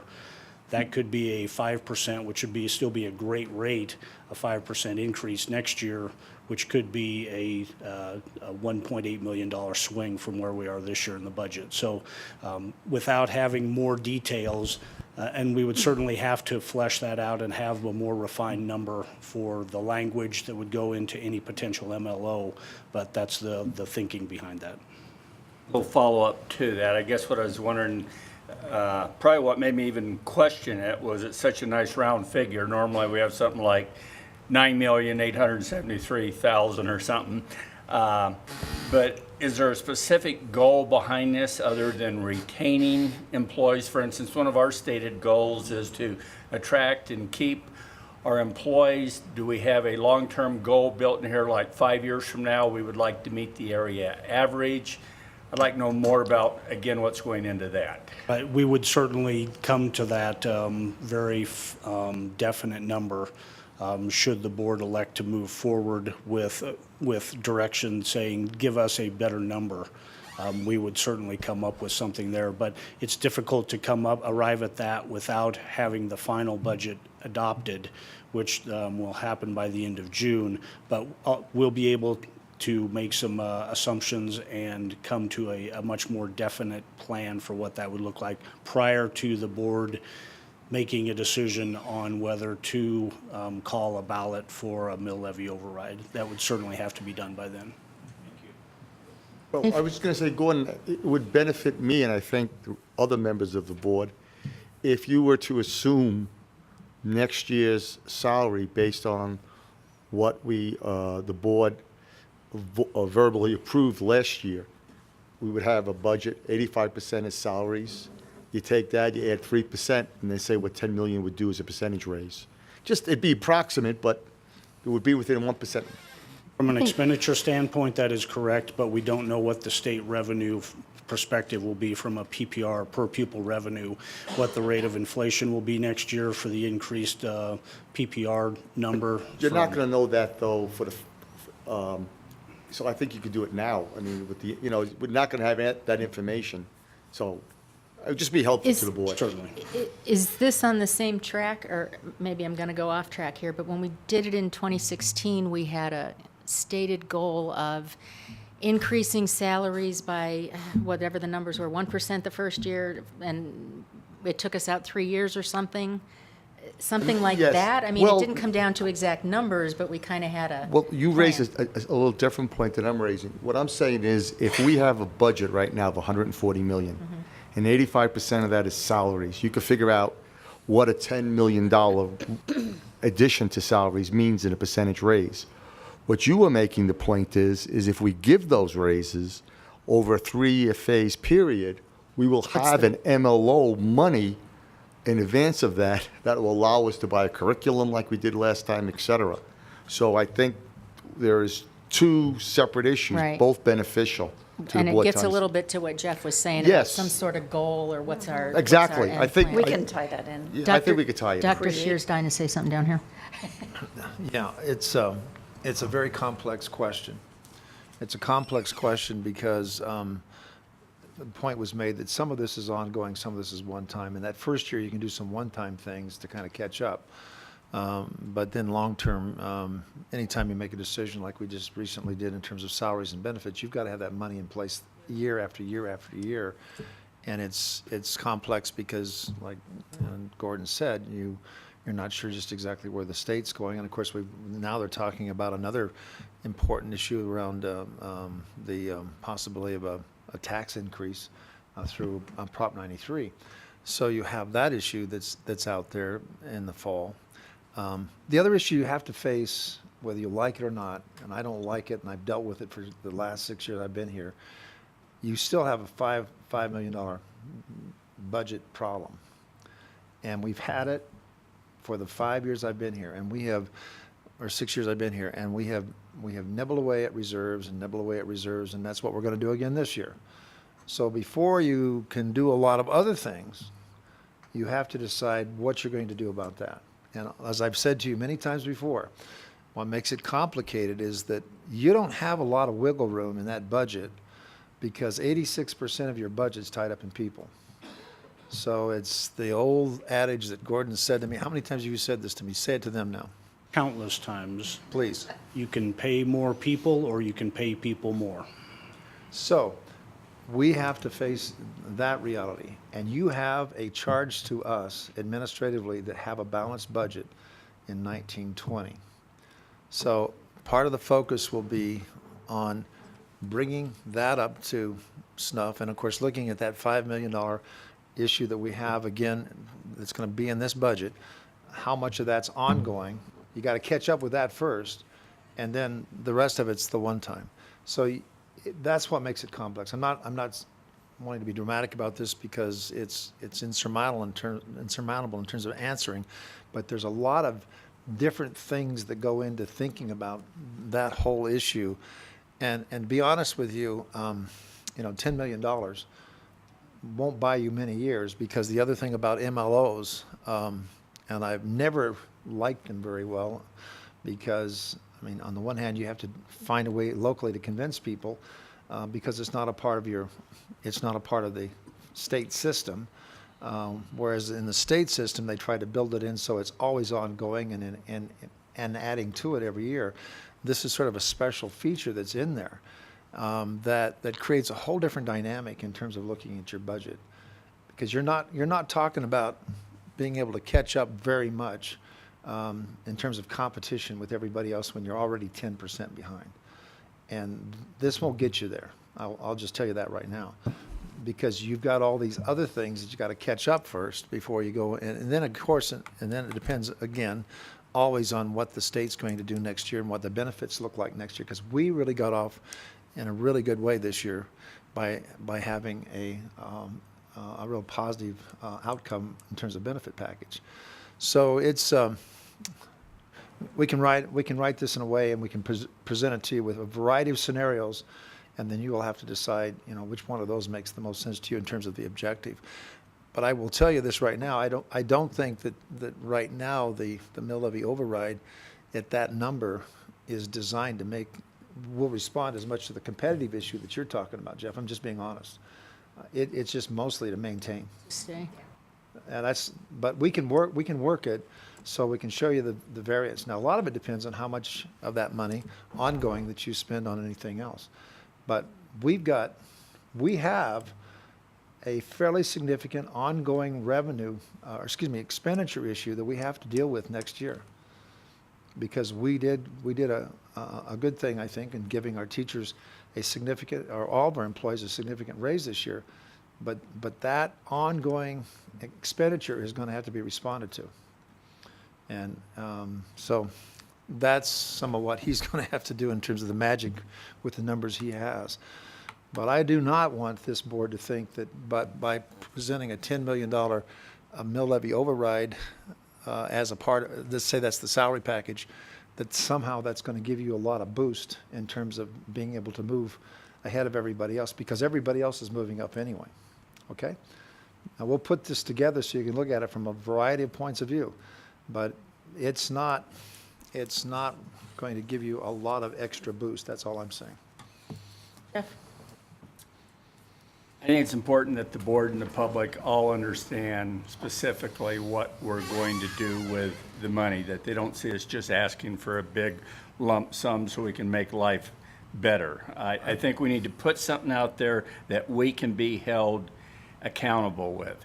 And I think the other piece that's important, I don't think the public understands when they hear 86% is going to employees, that this is not unique to our district. We do a very good job at managing our employees. We're not overstaffed. You don't have an assistant superintendent.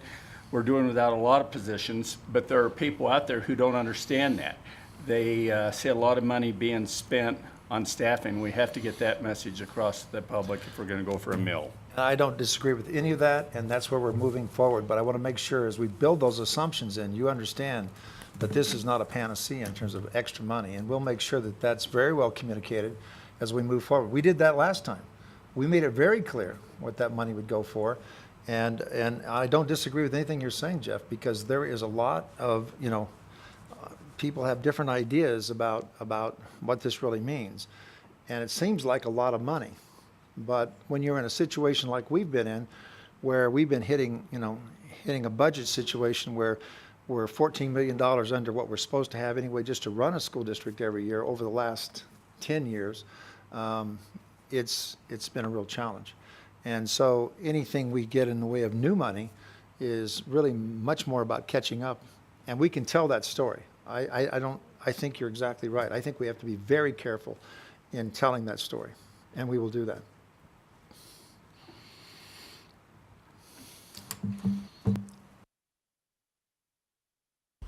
A couple quick questions. Under the one-time curriculum refresh, any more details on that? Is there a fiscal note attached to that? Is it kind of just?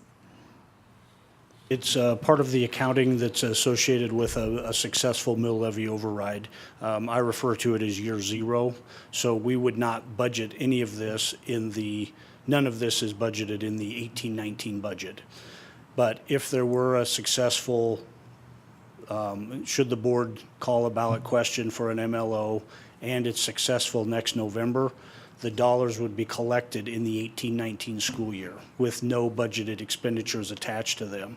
We could use those one-time dollars of $12 million, and that's what this is intended to be, as a placeholder, and point very well taken, and absolutely the expectation that these numbers will be refined to show exactly what those would be. But of that 12 million, it would be collected in the first year or year zero with no attached expenditures, and then we could apply that to some of the needs that we have from a curriculum refresh, not to burden Dr. Crespo and her team with 3 curriculum adoptions in 1 year. We would have the ability to collect that money, hold it in restricted reserves, and do 1 curriculum refresh each of the next 3 years, for example. Awesome. Thank you. Back to it. You're saying, hopefully getting back to like a 7-year refresh cycle like we should have been on the last 20 years? Yes. Back in the day. Did you have another? Just quickly, what's the difference in the MLO with the safety and security enhancements? What's that $500,000 versus what's in the bond? So the safety and security enhancements on the MLO are based on SROs and SROs, thank staffing. you. Awesome. I have a question on, I understand how mill levy override money gets shared with the charters. It's basically a whatever formula we come up with, and it's a pro rata sort of number, right? In the MLO. Yes and no. There's new legislation that was passed in 2017 that will be coming before the board over the next 3 meetings, probably the 2 meetings in June, actually, that the board has to adopt a plan for how those revenues or how those mill levy revenues would be shared with the district. There's a couple of different alternatives there that I won't get into tonight, but you'll have a full presentation on what those options are. But it's some formula. It is some formula with a methodology that's associated with it to calculate what I'll say a modified pro rata basis would be for. And that every year that formula would carry forward. It would be revisited each year, would be my recommendation. Okay. And we would have language in the plan with legal review, obviously, that would say that the plan would be revisited. The district has the right to revisit that plan every year to not tweak the methodology, but to recalculate the methodology, yes. Then the question I have then is on the bond. It's spelled out in package 1, but it would carry forward. Charter school pro rata share. So last time when we did the bond, there were actual projects that the 2 charter schools were interested in. Is that a placeholder, a clumsy placeholder for that, or? It's poorly worded, and I will take the blame for having that poorly worded. It's not truly a pro rata Okay, you're the numbers share. guy. I get it. It's English is my first language and only language. I don't have the Your Seal of biliteracy Biliteracy is in certification. mathematics. Unless you include financial. If we can do sign language, we should be able to have financial language as well, I would think. The law requires, the Colorado revised statutes require that the district is, it's suggested that the district approach the charter schools in the district to ask them for what their capital needs may be.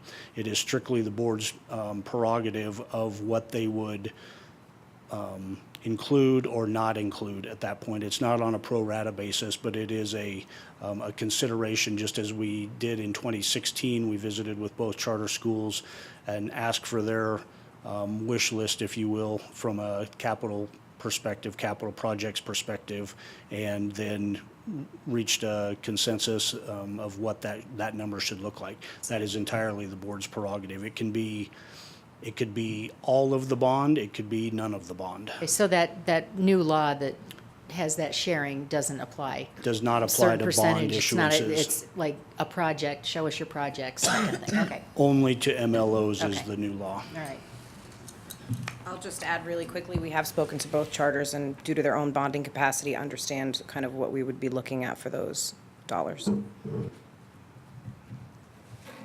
Any other questions, board? One more. So for tomorrow's conversation, when we're maybe not necessarily have you, and I don't know if we'll have Gordon available or not, but I'm guessing that we're going to want to toss around what is the cost of package 1, for instance, on a $350,000 house. What's the cost of package 2?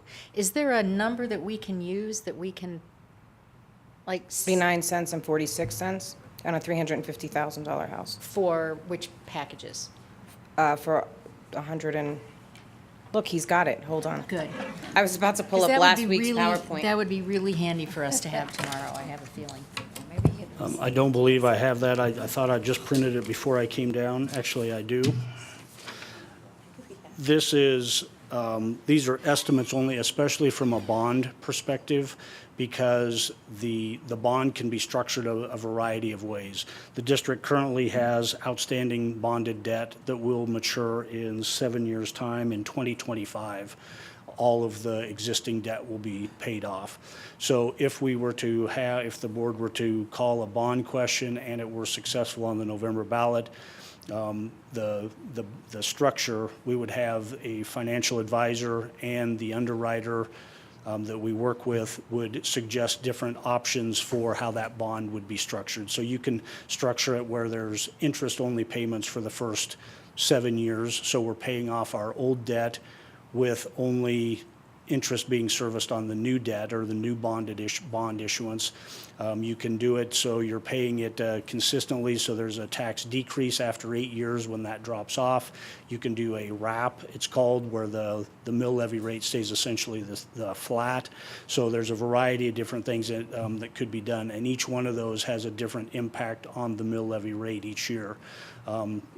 Tabor language says in the ballot language you have to, once you look at that and say it's a 25-year bond issuance, you have to pick the highest year what the obligation would be from an estimated mill levy perspective and a tax dollar perspective for all taxpayer, all property owners in the district, what that would be. But it would vary, it could vary from year to year. You can do level debt service. There's a variety of different factors that can go into that, but I'd be able to better explain that with some more figures. I have some examples of that, but I'll be better able to explain that tomorrow. Gave us, we had a printed. That's what you're asking, Yeah. for the cup of, Yeah, a can cup we- of coffee at So- McDonald's? Yeah, can Yep. we have that? Can we have A day? copies of that for tomorrow? Yes. That'd be great. We have copies of all the slides.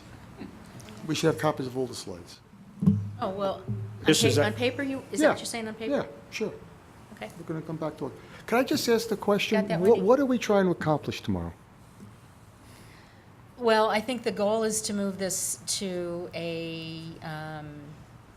to move the question of putting something on the November ballot to a question that we will vote on at our next meeting. Did I say that? Yeah, so in the May 16th 16th. meeting. So that means we have to decide the bond issue will include what capital improvements, et cetera, right? And we have to decide what the MLO includes, and also, does it include removing our deficit, our annual deficit? At least in my mind, that's what I would think I would need to know before I vote for something. Anybody have it? So are we, I'm a little bit concerned, Dr. Crespo, you're not going to be there, because we asked for this meeting for that exact purpose, to get to answers. I certainly can have someone else do the community Okay. forum tomorrow evening if that's more helpful. I don't want to take you away from it, but I think that's what we asked for the meeting for that purpose, so I think that's what it should be. I don't know, how does anybody else feel? I think this is along the same lines too, because I'm not really clear on the timeline. We said we're going to send things out to these to get community input that might drive our decision. And I've heard the recommendation from the board that no, we're going to make the decision and then send it back out to the community. Is that what we're doing tomorrow? Is trying to make a firm decision that will then send back out? Or I think the community is waiting very patiently and a little bit more impatiently now on us to make a decision. The city council has put off making any kind of decision on going forward with their plans, waiting on us. I think the longer we drag this out, frankly, the more foolish we're going to look. I can't agree with you more. That's what I'm saying. Tomorrow is the meeting where, in my mind, you gave us a list of recommendations. Right now, I have a certain yes on some and no on others, and I want to have that discussion to get so our position is solidified. So if I may, just 1 second. The community forums that we're hosting right now are the follow-up meetings to the MPC, just to answer your question. It's not new information. It's literally just going back to share what the board has shared with us, what the expectations are, and the model of the packages. The information that you're asking for related to a decision moving forward, even, this is just my thought, tomorrow's meeting would really be an opportunity to have that discussion more deeply, to then take a public vote at the business meeting, which is the following meeting, so that the community has an opportunity as well to hear in public what that looks like. The study session conversation tomorrow is just much more detail, if you're interested, related to what these numbers look like, and hearing from the board, are there questions that we may have to answer for you before that next meeting. We certainly are prepared to provide any information that you need, within the capacity that we have, because there is a set system of calendar that has to happen. So the level of specificity that you're asking for would not come tomorrow or even next week. What we're looking for is a package option so that then staff and our partners can dig a little deeper to get some more specificity around specific costs, ways to ask questions, feedback from the survey conversation. So very honestly, we're holding up waiting to make the next set of moves so that we can give you even more information as we go through this process and still meet the state requirements related to the opportunity for an election in those June, July, and August dates. So the pressure's on, to your point, Madam President, the pressure is on to get us to the next step, so then we can come back with more information, as you requested, Mr. Swanee, around what the mill looks like, what are those numbers. The same for you, Mr. Levy, just related to what's the bond package, what's the specificity, what can we do, what can't we do. Obviously, all of this relies on market as well, and what the costs are, as well as how the market is doing. So I think we're saying the same thing. yeah, absolutely. So I just want to be clear that I don't know that tomorrow is a decision as much as it's to answer the questions as you're going. We certainly can be there to provide that information if this does not reach the level of depth that you need. I mean, what I'm anticipating is that we're going to look at this, and I'll take the bond as an example. We're going to look at it and we're going to say, well, package 1 is great, but it needs something else added, or package 2 is exactly where I want it to be, or package 3 is way too much, so we're done talking about 3, 4, 5, or some combination of those things. And I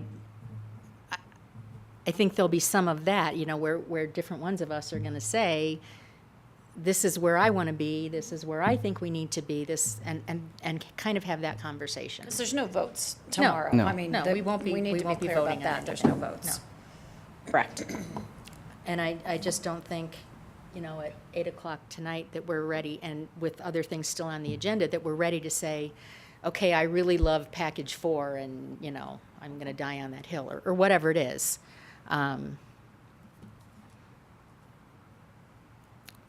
So you can be there, though, till 5 o'clock? I can be there as long as you need me.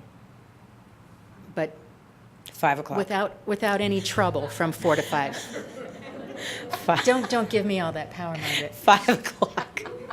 Okay. How fast is it, Wall Park, Irwin? 5:15. Okay. Right? I mean, Okay, so we can, we can start with this, and we can have a good hour with Dr. Crespo still there to ask more questions. And I suppose even in the meantime, Gordon will be there. Kristen, if you're around, and Skip, if you're around, you're all welcome. You guys are all still on the clock at 4 o'clock anyway, so you'll be here. And I think if anything comes up, during the day, if you're thinking about this or whatever, I don't think We know it's. how to find you guys. Yeah, it's, I think after tomorrow's hashing this out, I think we need to be ready to say something to the community on the 16th. I think we need to be ready to take a vote.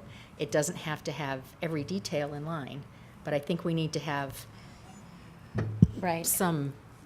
And to your point, we don't have to have ballot language until August. Right. So we have, the way we could really attack this is, first of all, we just have to decide whether or not we're going to go for a mill and bond, make that clear to the public and to ourselves, and then really start digging and getting the language together, the numbers together, and all of that. Excuse me.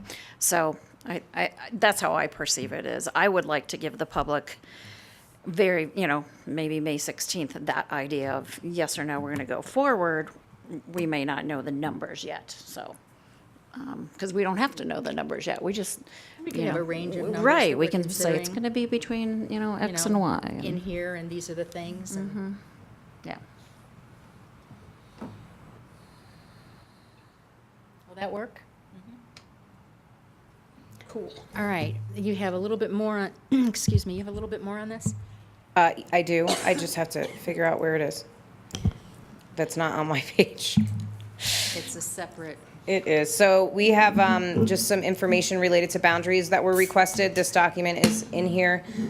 There was a question related to what the boundaries look like, what the impact would be. There's a summary on the top. If there are further questions, Skip is here to answer. But it shows population by grade level, and then, population then by grade, current attendance. So you can see those numbers to answer the questions related to that. So if there's questions, I'll hand it over. I think I understood the narrative, but when I got down to the charts, I got confused. Great. Come on up, Skip. So. Me too. Any opportunity to not have to stand here. So I'll do a step back. I'm a little bit slower than them. I'm not even sure I got through the narrative. At least on recommendation 3, I wasn't quite sure. I got the maps. The maps were clear. Thank you. Those made sense. Thank you. Maybe just start with the first recommendation is the safety issue, Sarah Milner. Do these numbers in these charts don't really reflect Sarah Milner? I think Sarah Milner's pretty cut and dry. We're talking about 50. Basically, it would be a swing of 15 students from, Right. from BFK to Sarah Milner. If indeed that's where they go. Well, there are 55 kids living in that area right now. 15 of them go to BFK. Okay. The rest of them either go to Sarah Milner or they're spread over 9 other schools. So those 15 kids would then move over to Sarah Milner. Sarah Milner. And that's where we would take them. We would hope so. But they could go to, They At could the most, continue but to go to they BFK could open roll somewhere else. So Right. the most would be 15. at the most. okay, got it. Are we all clear then on the Sarah Milner boundary? Okay.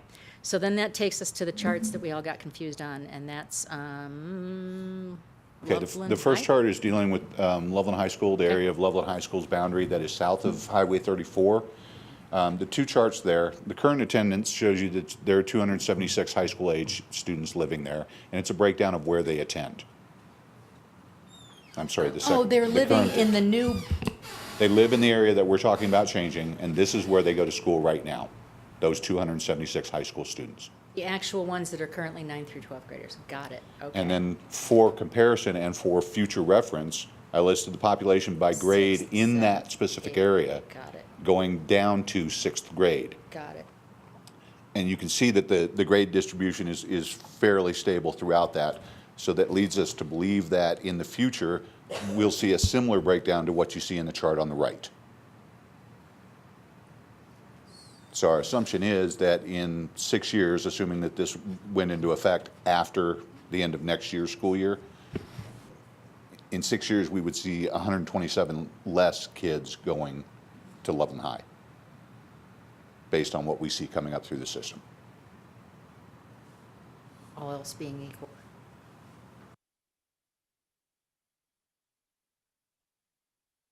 All right, that makes sense then too. Does that make sense to you guys? Okay, Mark. Just kind of a little bit of background. So if I had read this correctly, the area in question used to be in the Thompson Valley boundary area. Yes. It was changed to Loveland High, and now we're talking about changing it back. Well, originally it was Loveland High, and then when we opened Thompson Valley, that boundary was set at Highway 34. And then when we opened Mountain View, they adjusted the boundaries again, and this area went back to Loveland High. Okay, that was the piece of information that I was looking for. So basically, when we opened Mountain View, that's what motivated the change for this boundary area to switch back to Loveland. Exactly. Okay, makes sense. Okay, so we got the high school squared away. The next one has even more numbers. Okay, so that's Carrie Martin. Okay, so the area that we're looking at for Carrie Martin is the area right along 14th Street Southwest, the newest neighborhoods. What makes this fun is those two neighborhoods are also split between Walt Clark and Bill Reed.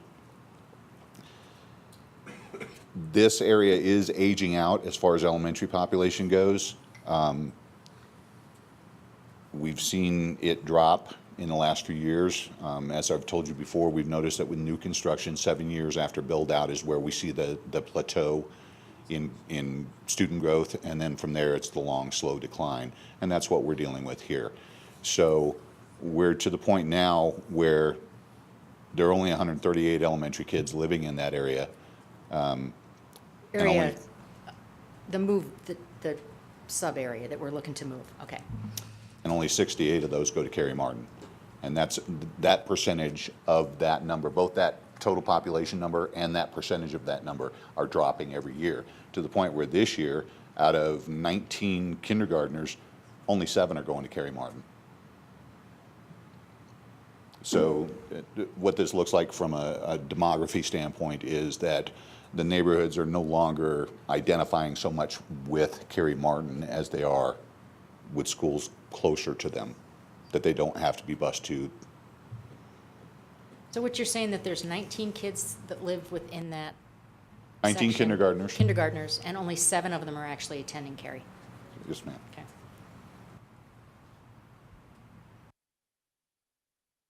And the reason we're looking at doing an increment, normally we would do just a cut boundary change. What we're trying to do here is balance the growth that's occurring in Carrie Martin's area at the same time that we're reducing the number of resident kids. So we're trying to keep that balanced, because if we just went in and did this, 68 kids, Carrie Martin would have to lose 2 teachers. And then when the growth continues, in 2 years, they'd have to turn around and go out and hire 2 teachers. So by doing it incrementally like this, just like we do with the high schools, and making sure that students that are affected by the boundary change who have siblings already attending Carrie Martin got priority for open enrollment, so we wouldn't be splitting families because they've got a 5th grader and a kindergarten, and we wouldn't be telling them, no, the kindergarten can't go to Carrie Martin. We'd say priority for open enrollment. But this way, it's a gradual change rather than. Does that make sense to everybody? Yeah. Good, okay. All right. And was there one more? No, I don't believe so. I think we got them all. I do Boundary believe we. change. Oh, yeah. the other was just the memo, I think. Yep, Yes. okay. All right, any other questions on that item? Sorry, that it just gets, Oh, that's okay. It's great. I'm closing things that aren't mine, but. all right, that takes care of 6.4, Master Plan Committee. 6.5, ESSA Policy Review, IKA Grading Assessment System, and JFABE, Students in Foster Care. So one's a revision and one's a new? No, so I'm sorry, the first one is foster care? Oh, okay. Yes? Yes, okay. Or grading, either one, I don't. Okay. It doesn't matter. We'll start with foster care. Sure. Since it's open. That's So, JFABE. JFABE, this is a new policy required by ESSA to include students in foster care in an explicit language, so board policy. We have all of this already. Obviously, we have students that are in foster care right now. This just breaks down more clear language required by the ESSA requirements. And then you can see the legal references there. We already have a CWEL, it's called, Child Welfare Education Liaison, and have those relationships already existing with DHS. We're just now required to have a policy that aligns to the practice. And the other one is? And the other one is the IKA Grading and Assessment System. There is no change other than the CRS code was updated, 22-7-1006.3. That CRS had to be updated. Because they changed what was in Correct. what the assessments were. Okay. Questions, board? This, I'm assuming, will come around next time for adoption. Yes. Mark? Just kind of a background question. So the motivation for the change is from ESSA, right? And then where was the wording? Who provided the wording for us for the new policy recommendation? So Did that we come looked at existing, we're all adopting the same policy. We looked at CASB recommendations as well as existing policies to meld that together with federal recommendations as well. And then using the protocol and systems that we use we aligned that language so that it would make the most sense for Thompson. It's pretty standard language, in short. Yeah. Good. That's what I needed to know. Great, thank you. Yeah. All right. That brings us to 6.6, relocation of current modulars. Is that you also? Yes, ma'am. Okay. Which We I- don't have anything on this, so, or I Yeah, don't which I don't- anyway. Oh, yep, so that's totally my fault. Okay. It's okay. It's there, it just has to be reloaded. So we had, so you'll have to hold on a second.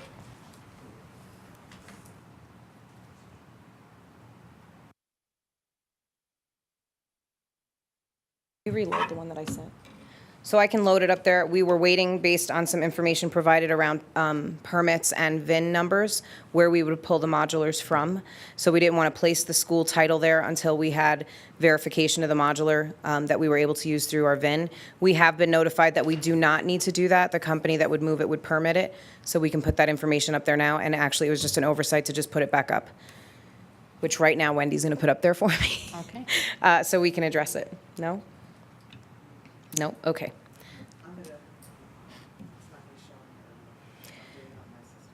Okay, so just a quick update. The last conversation that we had was around the Ivy modulars being moved. We're using, Kristen, I'm going to bring Kristen up here because she's got the deadlines and the dates. Come on up. And we also have made a recommendation that we've provided to the board related to Berthoud Elementary School. So we will, I will get those to you right now. I just need to plug my computer in, and then we can have that conversation. In the meantime, Kristen can provide that information. So that would be moving 2 modulars, one from Garfield Elementary and one from Conrad Ball Elementary. Once we get confirmation from the board that that is the direction that you would like to do, we can confirm the dates of beginning the move on July 9th, completing the move and set up August 3rd, and have it all ready to go by the start of school, have them. You also wanted to look at 2 modulars for Berthoud Elementary. And so we're looking at moving 2 from Conrad Ball with a contingency plan of moving Namaqua, 2 from Namaqua Elementary. So 2 from Conball or 2 from Namaqua? Yep. How many are, sorry, go ahead. how many are at Conball? Yeah. There are 4. And they're not using them? Really? So they are using them for, so the. Expand into the space you have. Exactly. Yeah. Mhm. Right, right. Yeah, so was there another option in there of just moving 2, but just having one at Ivy and one at Berthoud, just to get us through until something bigger happens?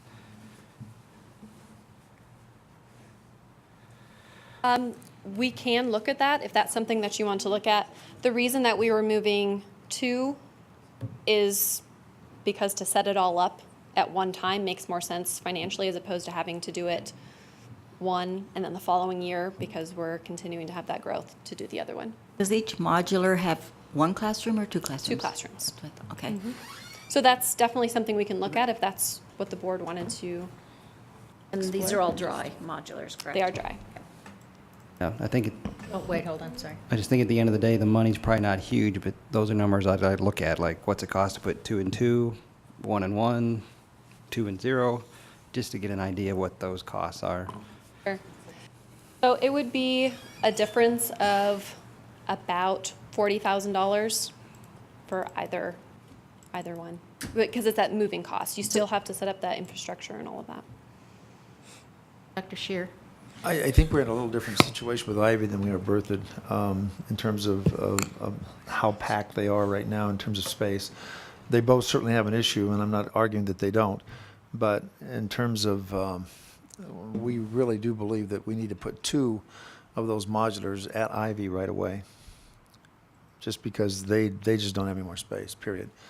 They don't have the same footprint as a building to start with, for one thing. And and when you look at all their special areas and everything else, I just have to say our recommendation right now would be definitely to put 2 at Ivy for sure right now, and certainly look at the 2 at Berthoud. I don't think there's that much cost savings to do it. I mean, if you're going to do it, it'd be better to just do it that way than and mostly it's because of what's going on down there right now in terms of need, more than saving money. Okay. Yeah, I had sent an email twice, both times requesting what is the need? That is, you have so many classrooms, how many are filled with first grade, kindergarten, first grade, second grade, third grade, special classrooms? Instead of you folks coming to us and asking us, do you want 1 module or 2 modules? I agree with Dr. Shear. You should be recommending it to us, but because we heard a great deal of public comment last time saying, please be aware of the situation, and several of the board members toured it, I asked for specific information, and I would like to have that, please. What is the number of rooms you have in each school? What is each classroom filled with? And what do you plan to put in the modules? Mr. Levy, we have those answers to those questions for you this evening, so appreciate you asking again. Thank you so much. You're welcome. We have, sorry for the delay there. I apologize that it wasn't up and ready to go.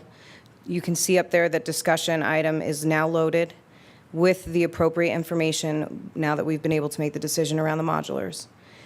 We have a text that we can provide to the board members around the capacity for each room and the rooms in both allocations for both Ivy and for Berthoud Elementary School, and the revenue source and what that would look like and where they are right now based on capacity and enrollment, which we've shared with the board previously.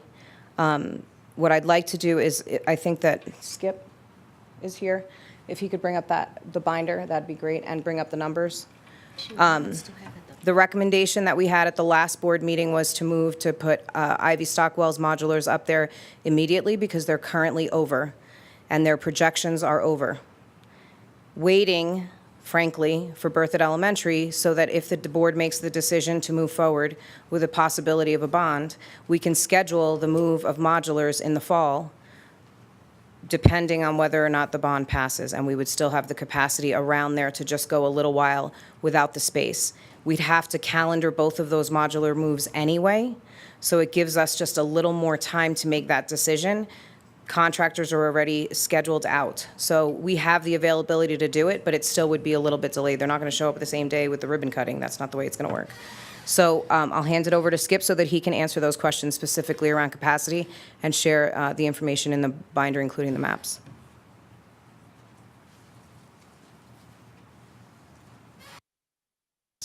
Madam President, since this is the first time we're seeing this, maybe it's best that we read this and just discuss it tomorrow. So you've actually seen this data in the past. It's Room by room, where it's used and stuff? So the room-by-room map that you have there is from the 2014 capacity schedule. MPC has reviewed that a number of times. The board has availability to see that through the yearly enrollment that we provide and the capacity structures that we look at.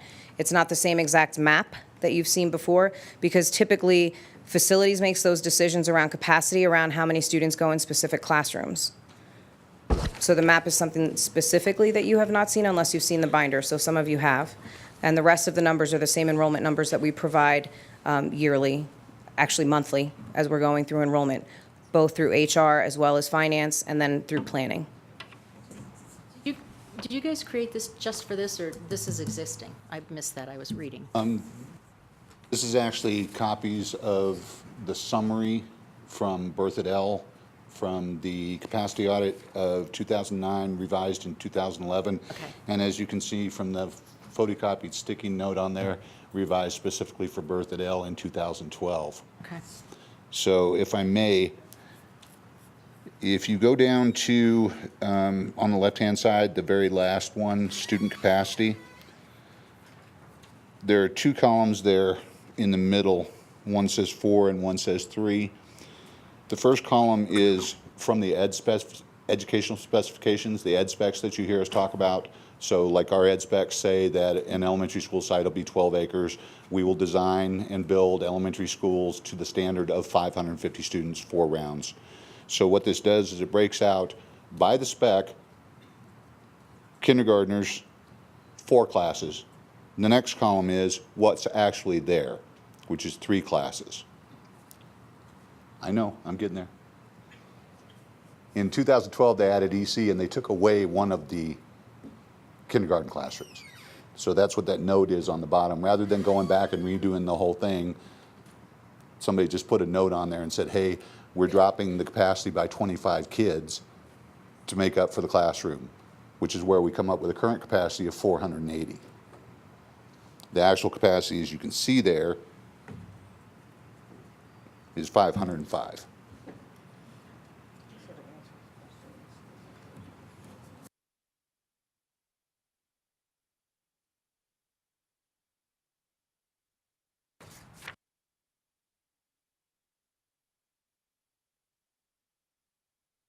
So we have one of these for every school.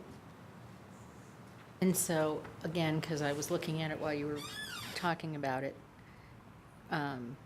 administrative support area, main office at 1,480 square feet, clinic at 350 square feet. Those actually exist, correct? So then you go down to counseling, psych, part-timer offices at 100 square feet. 5 is what we'd like to have. 1 is what we actually have.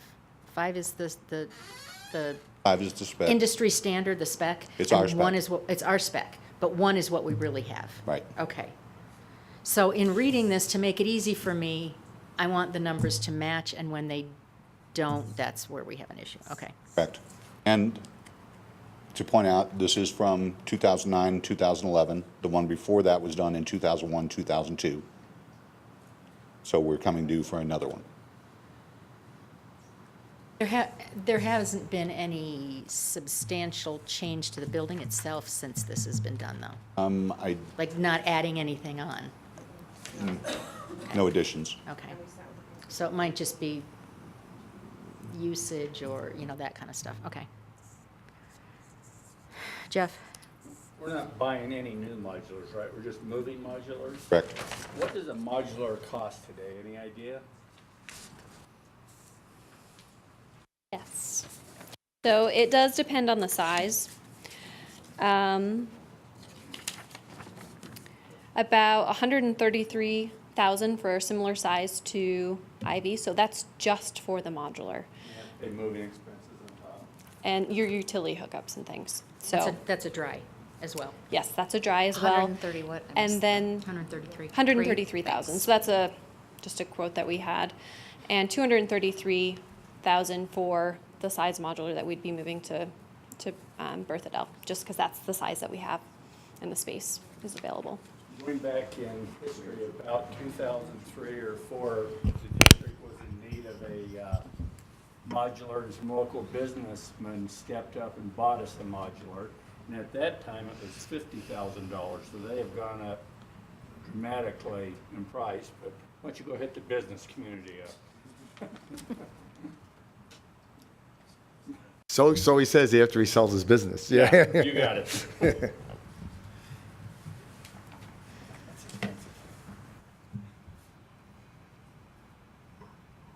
And so just to clarify, the inclusion of these modulars, the items, however many they end up being, 1, 2, 3, 4, whatever, is an inclusion in the budget for 2018, 2019, correct? 18, 19. So next year's budget, so. It would be, Gordon can come up, but I remember so- last time he was talking about the fact that we would take it, obviously. It would have to come from our current capital reserve, which is $750, and that money's already essentially planned. So we would be taking from safety, security, or some other area in order to move this, to move these modulars. But it's not to do with this year's budget, it's to do with a new budget. Yes.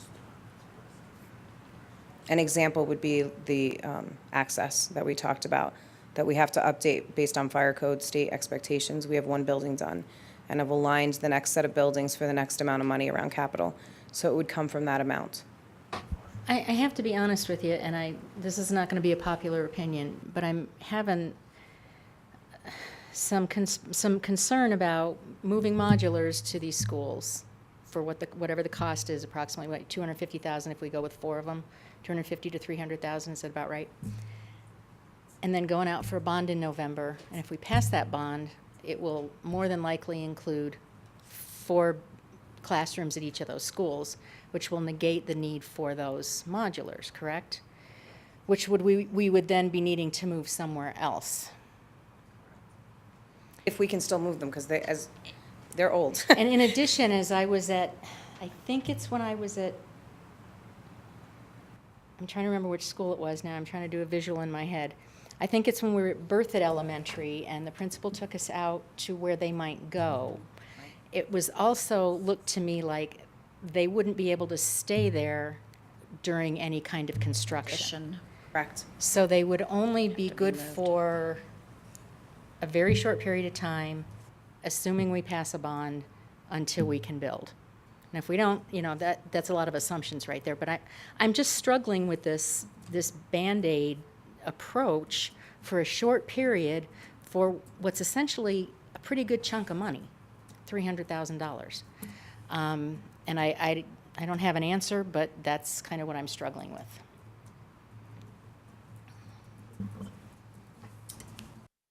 Yeah. Until Stan gave us, which is part of the reason why I was trying to entertain what would it cost to do 1 and 1, knowing that would keep the cost down.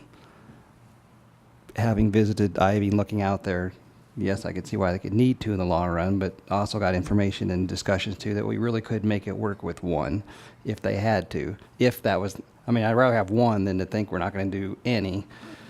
Because I agree with you. If it's truly going to be, but we just don't know. There's so many ifs with that if I may, the other piece to this is, from the time, if in fact you're successful with a bond issue, you're just going to have to roll forward in terms of your time schedules for specifications, and all that goes into even classroom additions, which it takes time to build those specs.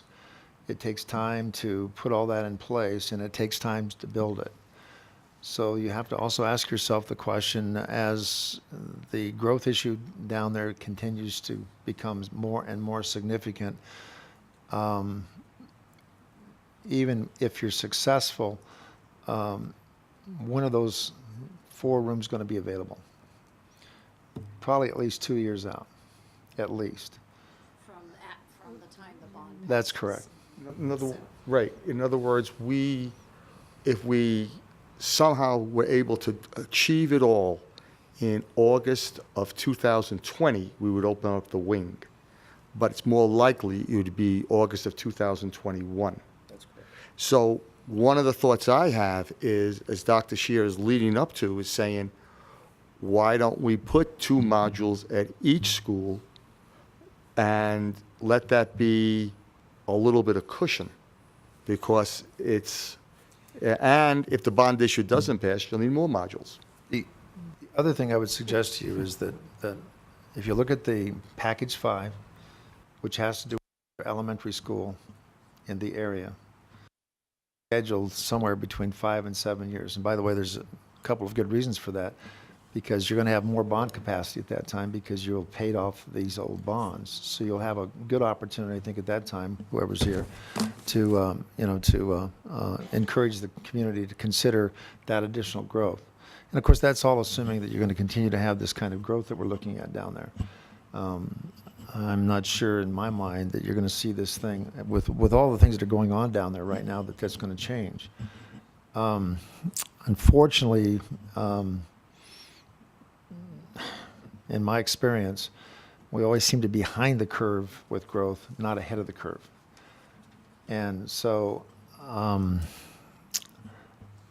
more concerned about this next 3 years, 3 years of window in terms of having capacity down there than I am, quite honestly, about the cost. That's where I am right now. You're the superintendent. I occasionally have an opinion. And you're retiring. And I'm retiring. But I'm also telling you, I've been in growth before. I was in Marietta, we were running 17% growth. And we had to go to year-round schools and all kinds of stuff like that because we didn't have the capacity in our buildings.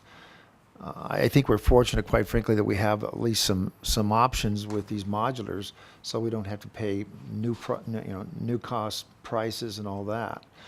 I'm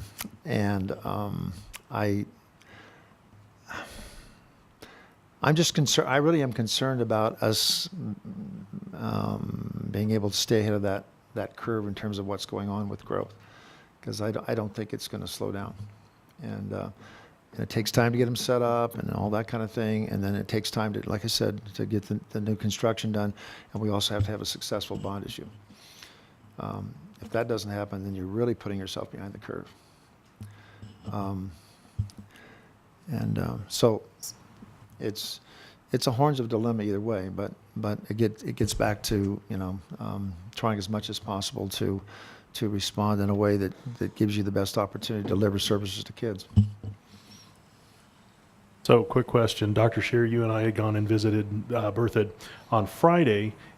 We had talked about a couple of possible locations for the modulars. We weren't sure. Did we get research taken care of? Is that to the west of the facility or to the north that the modulars would end up? There are 3 possible locations there, and quite frankly, if you decide to move modulars, I think this is one of those times when you involve that community down there to talk to us a little bit more where they'd like to see them, because one of those locations is probably not as conducive from their point of view as maybe I would just get their involvement and let them help decide. We give them 3 options to look at it and help us with that. It's not a, part of the challenge we face is you put 2 modulars down, you've also got new construction going on. You have to make sure that you have them someplace where you're not in the way of new construction. The question is, if you put them in where the new construction is going on, the new construction gets done, and you decide you don't need the modulars anymore, then you have the issue of moving them. In these particular cases, we might be at the point where we would decide to basically take them, just get rid of them. Demolish them. Yeah, and so we have that option too. But I think right now we try to put it in the most convenient location for the students, but also at the same time a logical location so you're not in the way of construction and all that, which can be done, by the way. Well, and there's security issues too. And there's security, You all want them that. as close to where the kids are going to be coming out of Exactly. the building. And Right. So that's where we are on this. Another question. So we had talked about if you just do 1 modular versus 2, the cost difference, we're talking about an increase in cost from about $40,000. Is there any sort of cost savings if we did all 4 modulars at the same time in the same year, or is it the same cost just because it's 2 separate facilities? It would be the same cost because it's 2 separate facilities. Those utility runs, that's really where that cost increases. Okay. And the infrastructure for putting in 2 that way really isn't any more than putting in 1 if they're on the same location. Yeah, it would be negligible if you're doing them at the same time. If you're not doing them at the same time, there would be some additional costs to have to hook those up. Mm-hmm.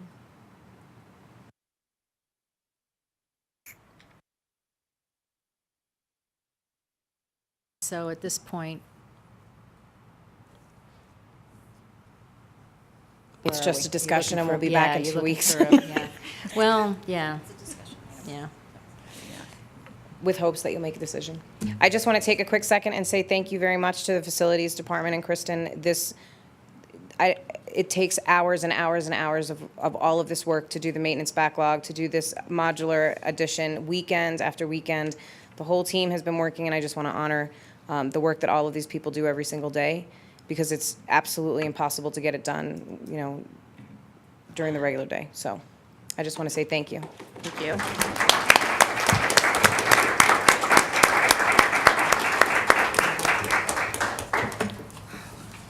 All right, next up is item 6.7, Implementation Task Force Recommendations. Madam President, School Board, Dr. Scheer, Bill Sievers, Chief Human Resources Officer. So basically, this is the last step as far as reporting back to the board about the Implementation Task Force. I just want to highlight that back in January 17th, the Board of Education approved to make adjustments to the school start and release times and incorporate a 1-hour late start on Wednesdays for the 18-19 school year. So as a result of that, the district staff had formed an implementation task force that examined the issues that will need to be addressed in order to ensure the smoothest possible transition for our family, staff, and communities. So at our board meeting on April 18th at Berthoud High School, we had 4 groups present to the board about the work that they've been doing. There was one group that needed to finish their conversations, and unfortunately, Anne Marie Sanchez was not able to make it. So we have Lamb Carroll in the audience today to answer all your questions about Group 2. So Group 2 had to do with the early childhood start time. So before that, well, I guess I'll just turn over to Lamb and going to have him report out about the conversations that they had in their final meeting. Madam President, Dr. Chair, members of the board, thanks for having me here today to answer some questions about where we're at with the early childhood schedule. So our big discussion was primarily around the hours that we need to meet for Head Start, and then the meeting board policy with the attendance hours for all of our, for the full day program. And so after meeting with Myron Wilson, our Director of Transportation, and really our conversation revolved around transportation because that's where we ran into some issues. I think we've settled on a schedule that would satisfy all those requirements. And so in regards to our start time, we're going to start a little bit earlier before the rest of the school district starts, because one of the issues we have is you can't get the kiddos to early childhood and get into the elementary school. So we're going to start 10 minutes before the school day at 7:50, and we'll end at 3 o'clock. Sorry, what's your full day time now? It'll be the same thing. Right now, it's 8:30 to 3:30, so it'll be 7:50 to 3 o'clock. So it does meet the Head Start requirement of we need to have 128 days, and we have 133. And then the full day has to meet the minimum of what a first grade student would have. And according to board policy, that would be 968 hours.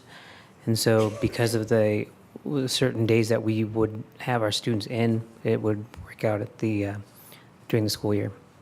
Were you able to work out the issues with the late start on Wednesdays, or are you still playing with all of that? No, it's still the same. We will participate in the late start Wednesdays. We will just leave a little bit earlier as anybody else would have at the elementary school to pick up kids or go on duty and that kind of thing.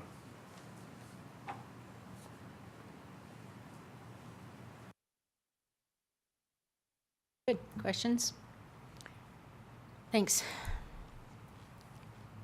So Lamb waited 3 hours to do that presentation, and we appreciate it, Lamb. Thank you, Lamb. Okay, so with that being said, the one times that were finalized were the High Plains time. So at the January 17th board meeting that you all approved, the start times that I'll go over, High Plains wasn't included. So through that conversation on the committee work, High Plains' time would be 8:20 to 3:35.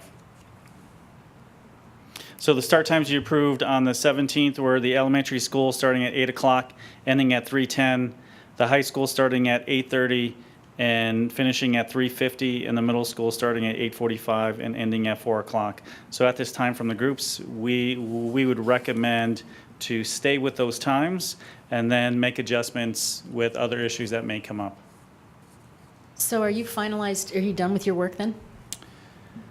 We are You're never done with the complete. work, but I yeah, mean. so it's one of those things, plan, do, check, adjust model. So planning, we'll adjust along the year and see what issues come up. We've done our best planning going in to next year, but until you implement a program, you really don't know what other questions. So we plan the best we can, and we'll address issues as they come up next year. Are you done? You're done meeting though, for now? We're done. So can we have like a written report that addresses some of those questions? Just a written summary, like around athletics, what were, all of your groups? Because that was one of them, right? Athletics and activities or something. Could we? Because I know. I was checking to see if you want me to say no. I want you to say no. yes. I want you to say yes. I prefer not to, but hey, because no, because I've heard people say things about, well, Still, what are we going to do about sports? Or what are we going to do about practices? Or are we going to be practicing before school? Or are we going to have 2-a-days? Or, and that just comes to mind about sports. Reference sheet. Yeah, just kind of like, Little fact sheet. yeah, We can put together a Cliff Notes. that would be excellent. That'd be awesome. That would be excellent. We need So is there a specific time you'd like that? about 9:30 would be good. By 5 tomorrow. Before the end of this, before school starts next year. How's that? Okay. June is fine, and in no huge rush if you have to put it together. I should have it by the end of May. Because it's May already, right? And then, would you like me just to email that to the board? I think you could, yeah. I Okay. don't necessarily think we need it for a meeting. It's just more for information. So when people stop me in the supermarket and Yeah. say, And then will Mike post that then on I the can website? answer, I have an answer. Like, when do the news times, are they already on the website, the new times for next year? Yeah, when are They- those? Yeah, they will be. So basically what we want to do is wait till the work of the committee to be completed. Okay. So tonight was the last report out, and, about a month ago, I was telling the board that, it's going to take us till May just to finalize the work, because we didn't rush through it, and we really had deep conversations in each one of those committees. So the idea would be the rollout as far as the communication piece. So we would definitely communicate that to High Plains, because High Plains has been waiting to give that information out to their community. And then working with Mike Hausman as far as the communication piece, rolling that out on the website and sending information out to the community. Right. Good. Next item, 6.8, discussion of memorandum of understanding, MOU between the Thompson School District and the Thompson Education Association.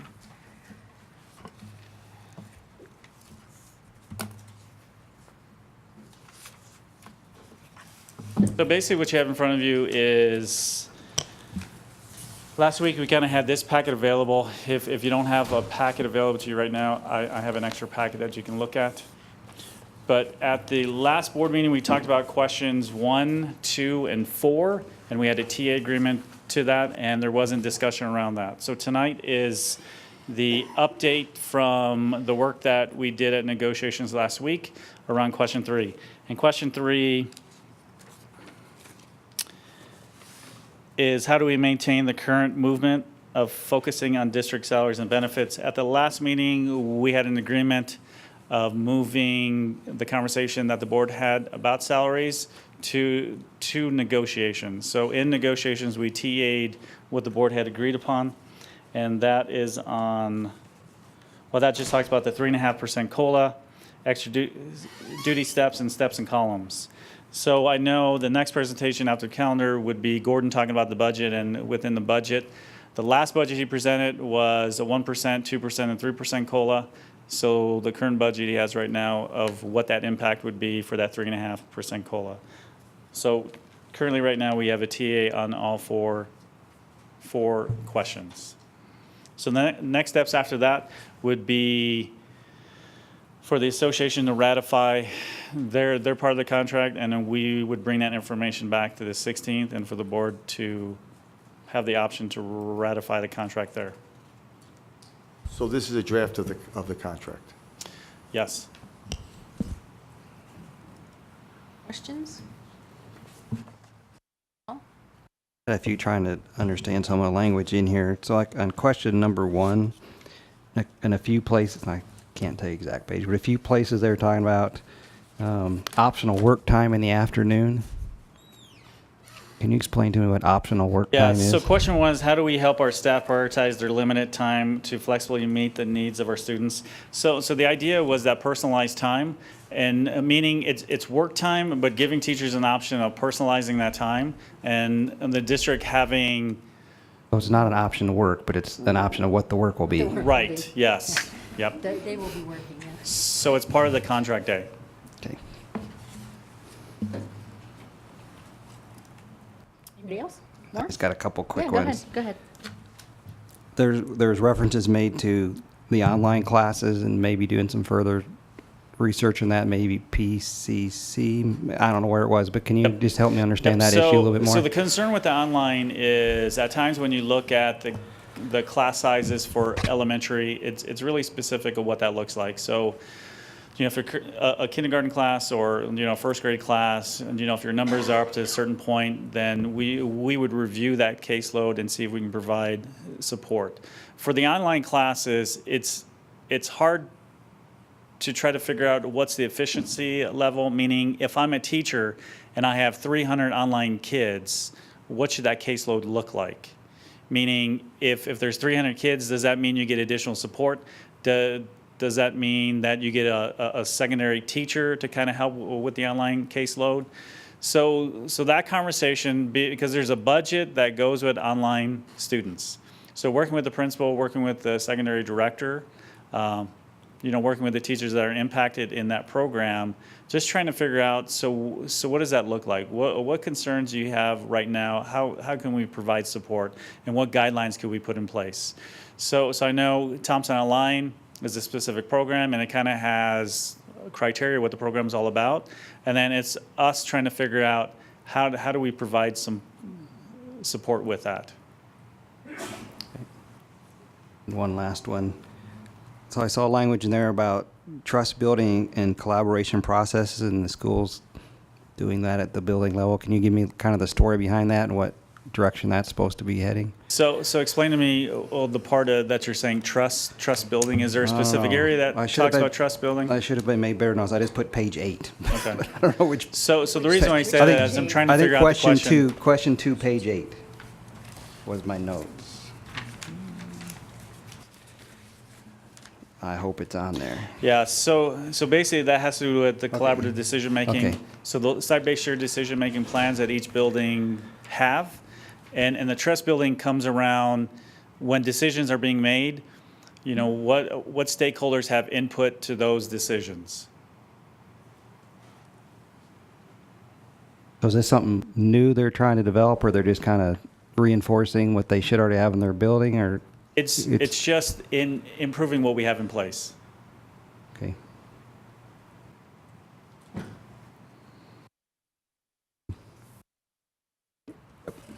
Anybody else?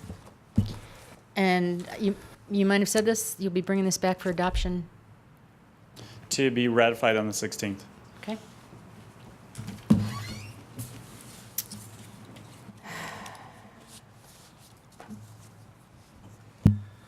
Oh, 6.9, 2019-2020 calendar. So I'm extremely excited. This is the most exciting part of the night, I'm frankly. really excited about this one. I agree. No. So I'm excited about everything else. I just want to point No, that out. this is the most. This is exciting. I only truly appreciate this if you've served on calendar committee. I've learned that. Right? And that's why Barb's smiling right now. I know, right? I know everybody in the audience that's on the calendar committee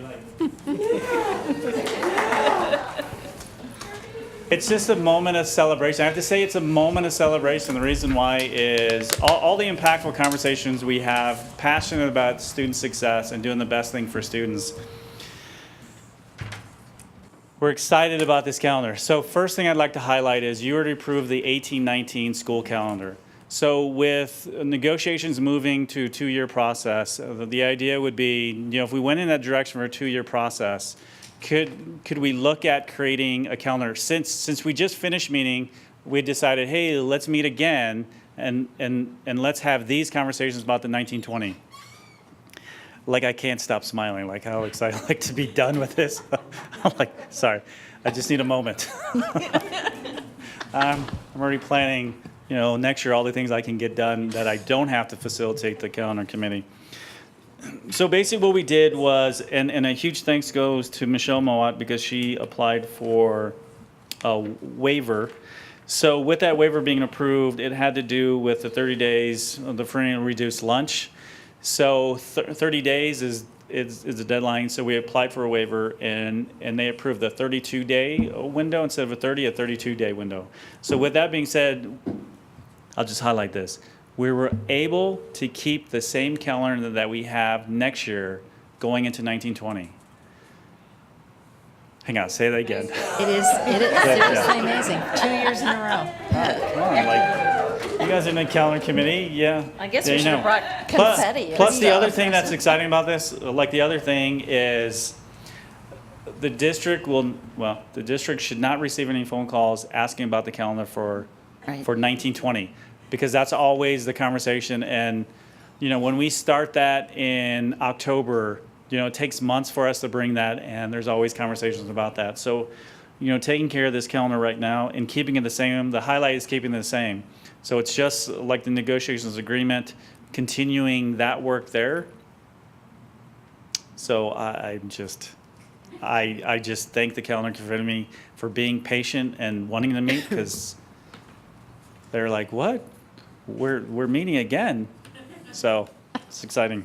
Well, and like you said, it gives us an opportunity to get the calendar out ahead of people asking us, when's the calendar going to be out? Right. So it'll save calls to whoever has to field those calls. So I'll just highlight. The other thing exciting about the calendar is there's definitely some major changes going into next year. So being able to have a calendar similar to what we're going into next year, that there isn't the adjustments. There's 2 years to give it a...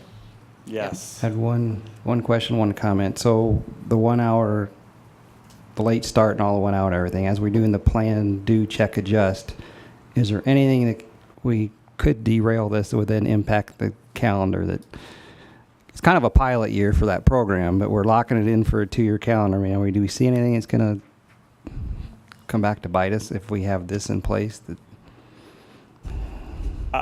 I don't see anything that would bite us, right? Because the district is used to kind of that early release.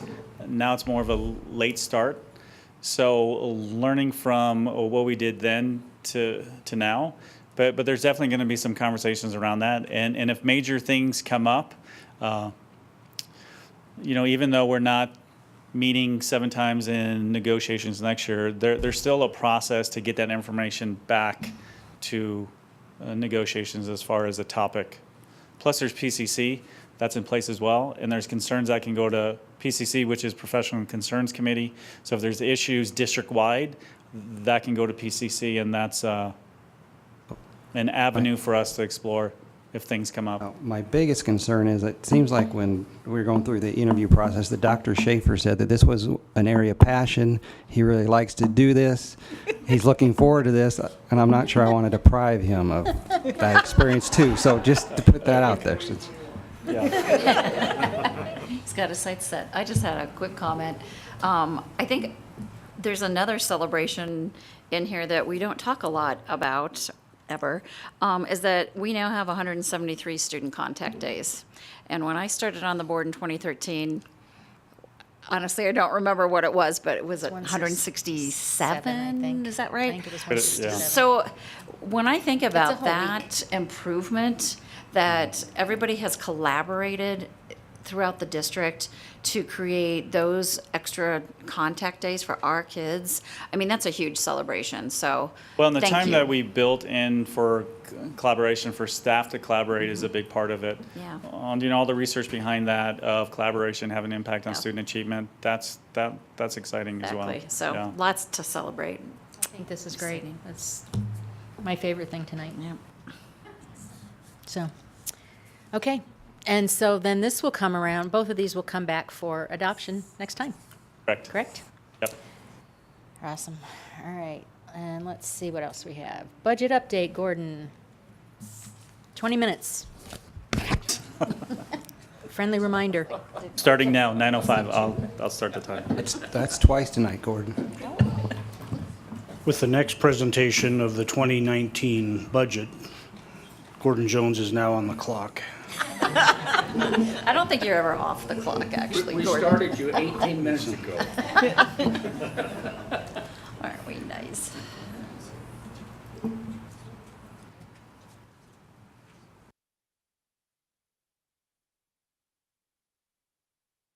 Madam President, Dr. Scheer, members of the board, I'm Gordon Jones, Chief Financial Officer for the district. This presentation should be very quick. It's very similar to the last update that was done, with one exception, as Dr. Siebers mentioned earlier, the change to the 3.5% recommended COLA or proposed COLA to the salary schedule. So just as a bit of overview first, and again, I appreciate the timer and the lights. That's much appreciated, Dr. Banks. That's pretty funny. The budget calendar is we're well within the budget calendar parameters for what's required from the state's perspective. There are still, after this meeting, 3 meetings remaining for the board to ultimately, hopefully adopt the 2018-19 budget. That's more than enough time. You'll have an update here. You'll have at the next meeting because we focused on the general fund thus far. Next meeting, we will have all the funds to be able to present from a draft perspective. We'll have community forums that'll be scheduled for the budget for the community to come and ask questions and have a presentation that I will conduct towards the end of May. A final chance for the board to make any final recommendations at the first meeting in June, and then hopefully adoption of the budget at the June 20th meeting. So moving through these slides are not much different than what we saw the last time, so I'm not going to spend a lot of time on those. It's the basic parameters, the basic assumptions that are built into the current version of the budget. Again, not to belabor the point, but it's been from a revenue perspective, a bit of a windfall to have the state legislature propose and the governor sign 2 days ago the budget that has a $150 million buy down of the negative factor, the budget stabilization factor. That's the single largest buy down in 1 year since that came into existence 10 years ago. So there's no guarantees that that will continue. So just as a word of caution to the board, but that is a highlight that you'll see in this presentation. From a salary perspective, steps and columns average about 2.75%. And then after the last meeting with the board's indication that they wanted to entertain a 3.5% cost of living adjustment on top of that, that 6.25% increase is reflected in these numbers that we'll look at in just a minute. Para, if there is one outstanding piece of legislation as the legislative session winds down, it's supposed to end a week from today. A week from tonight, I would imagine, in about 2 hours' time, and a week from now, because they always go late into the night. On the last day, the para legislation is still an open item that's in the legislature's arena. It's passed both the House and the Senate and the House. It's gone to conference committee now, which means that there'll be people from both branches, both the House and the Senate, that will get together and talk about the adjustments or the amendments that they have made in each one of the chambers and try to reach some kind of conclusion on what that might mean. There's no guarantee that it will go through. There's the possibilities range from essentially as proposed by Senate Bill 200 to no bill whatsoever, and it will be withdrawn or killed at the legislative level. That's the gamut of the possibilities at this point. So just as a reminder that that's an open item that's out there. I don't believe that will have a material impact whichever way that goes. I don't think it'll have a material impact on the district's budget, but there is a possibility of as you can see here, the 680,000, which would be if the legislature came back and wanted to impose the net to gross change in the calculation that I explained last time, meaning the Section 125, the tax deferred deductions are not included in para wages now, and they would be in the future. That if they were to come back and say that that is in the bill now for all employees, that would be a $680,000 impact. Potentially, I don't believe that'll be the case. The last version that I saw was proposing that if that did come back, it would be only for new employees that start July 1st, 2019, which creates its own set of challenges because then we would have two, not classes of employees, but two categories of employees, those pre-January or July 1st, 2019, and those after. So we'd have to track para from a payroll perspective differently. And I mentioned earlier this evening just a reminder of the decrease that we saw, 2.5% decrease in health, dental, and life premiums for the 18-19 year. These, I'm not going to go through these line by line, but it's those exceptional non-FTE items, the higher expenses than what we've seen in the past. So the out-of-district placement for our special ed, some of our special ed students, the transportation to get them out of district, increase in utility rates, increase in premiums for workers' comp and property and liability, and then the increase in the bandwidth that we have for better internet service, more bandwidth for all buildings. Again, these slides should not have changed. A lot of these slides haven't changed from last time, so this just shows a comparison from where we are at this year to what we anticipate for next year from a funded pupil count perspective. Minimal changes that we would expect, although I will say at this point in the year, we've seen from a district-wide perspective, a traditional TSD perspective, we've seen less of a decline in the number of students from October count to this point in the year than we've seen in the past, which would be an indication of a positive sign for higher enrollment next year.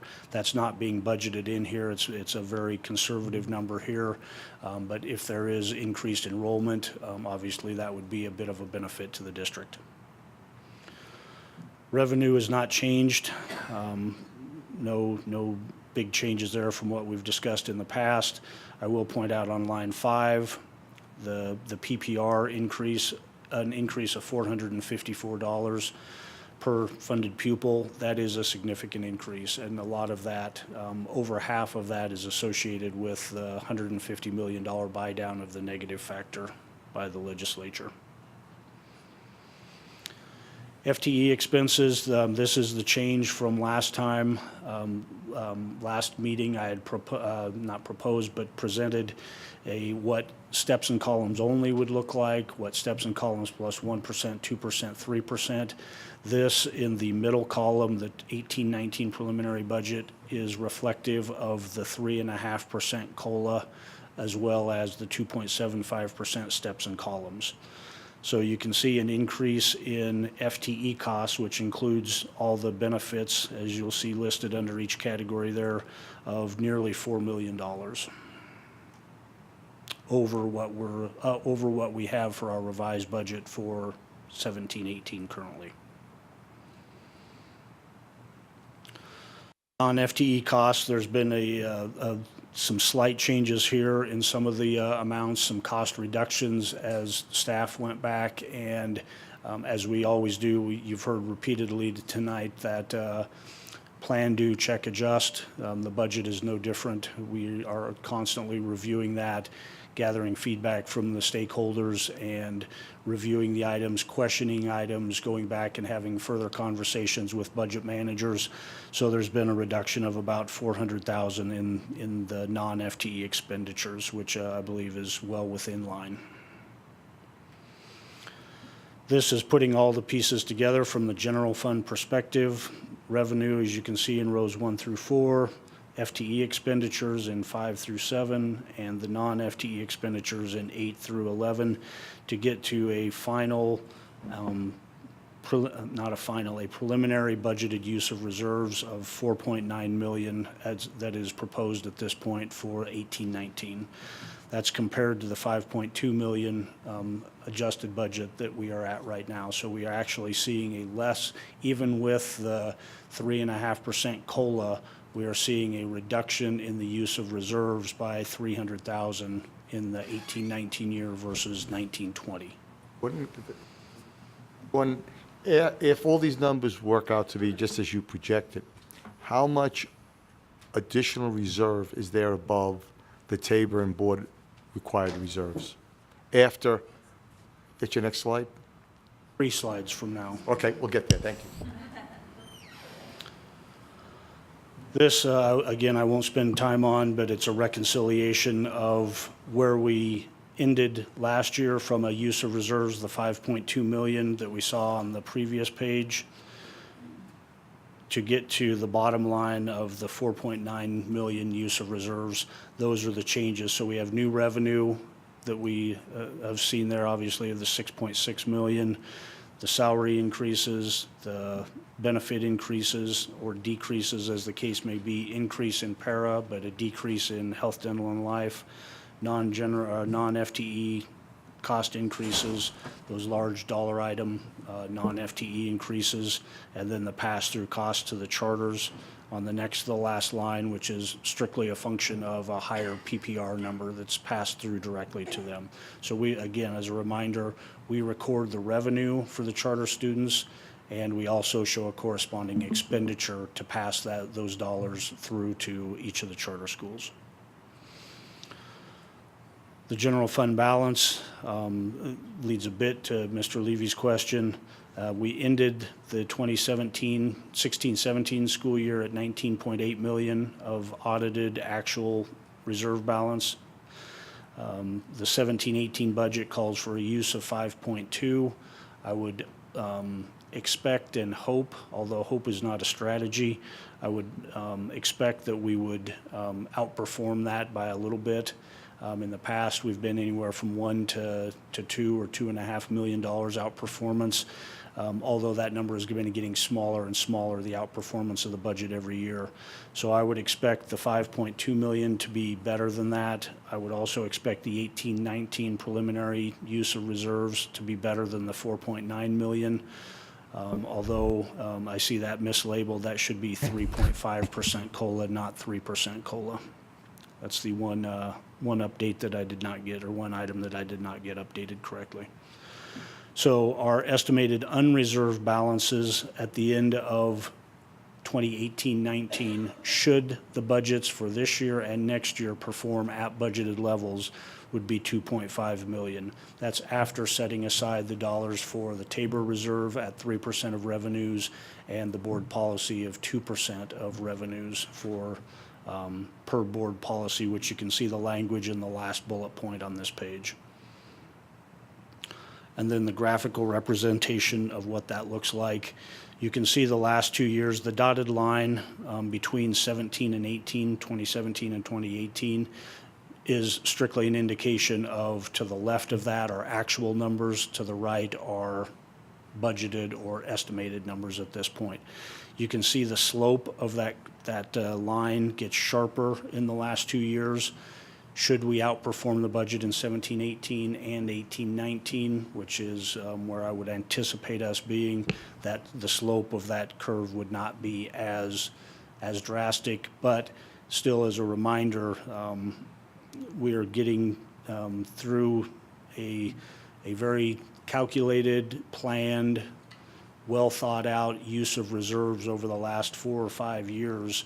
We are getting to the end of that savings account, if you will, from a reserve balance.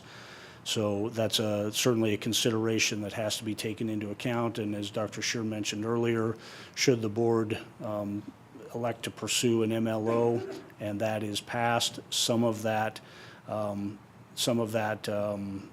item associated with salaries and benefits would go to help cover the proposed $4.9 million use of reserves to close that gap. It would help get closer, certainly, on that by preserving positions, and then any additional amount that we will get much more detailed on could be used for any potential salary increases. But an important consideration there to know is once those increases are granted, just like the 3.5% COLA this year, should that be the final adopted budget of the board, any COLAs or any steps and columns increases in the future are on that higher amount, not on a lower amount.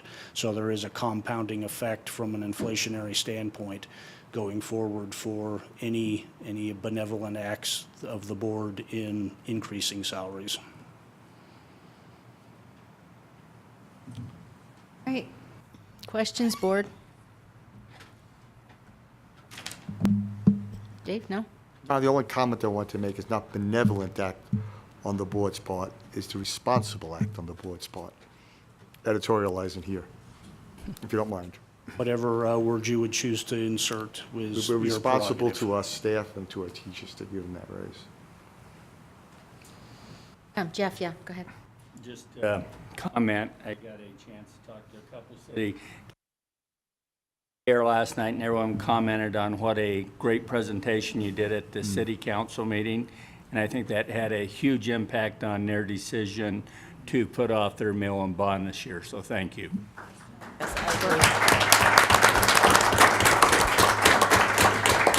Thank you for the comment. I will say I was but a poor substitute for Dr. Shear.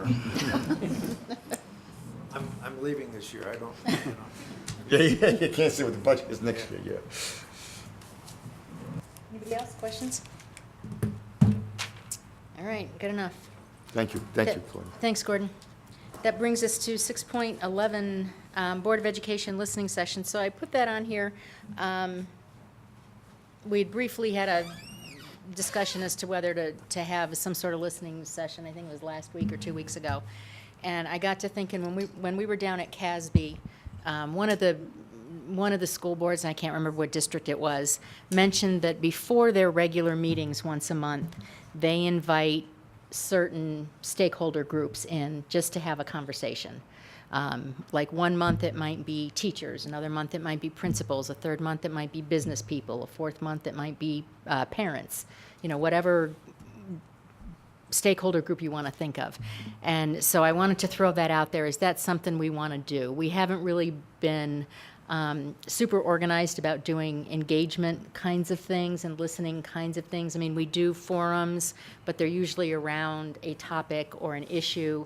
This would be more, half an hour before our first meeting of the month would be my suggestion, or 45 minutes before our first meeting of the month, just as a rough suggestion, or the second meeting, it doesn't necessarily matter.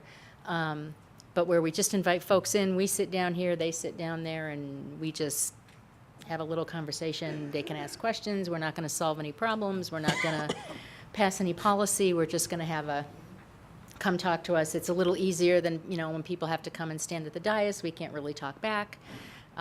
So I wanted to throw that out there to see what you guys thought of that. Don't necessarily need an answer as to whether it's something we want to do. But it's something that other boards do that kind of, I thought we might be interested in. So with that, you can kind of think about it. We can talk about it another time, kind of go from there.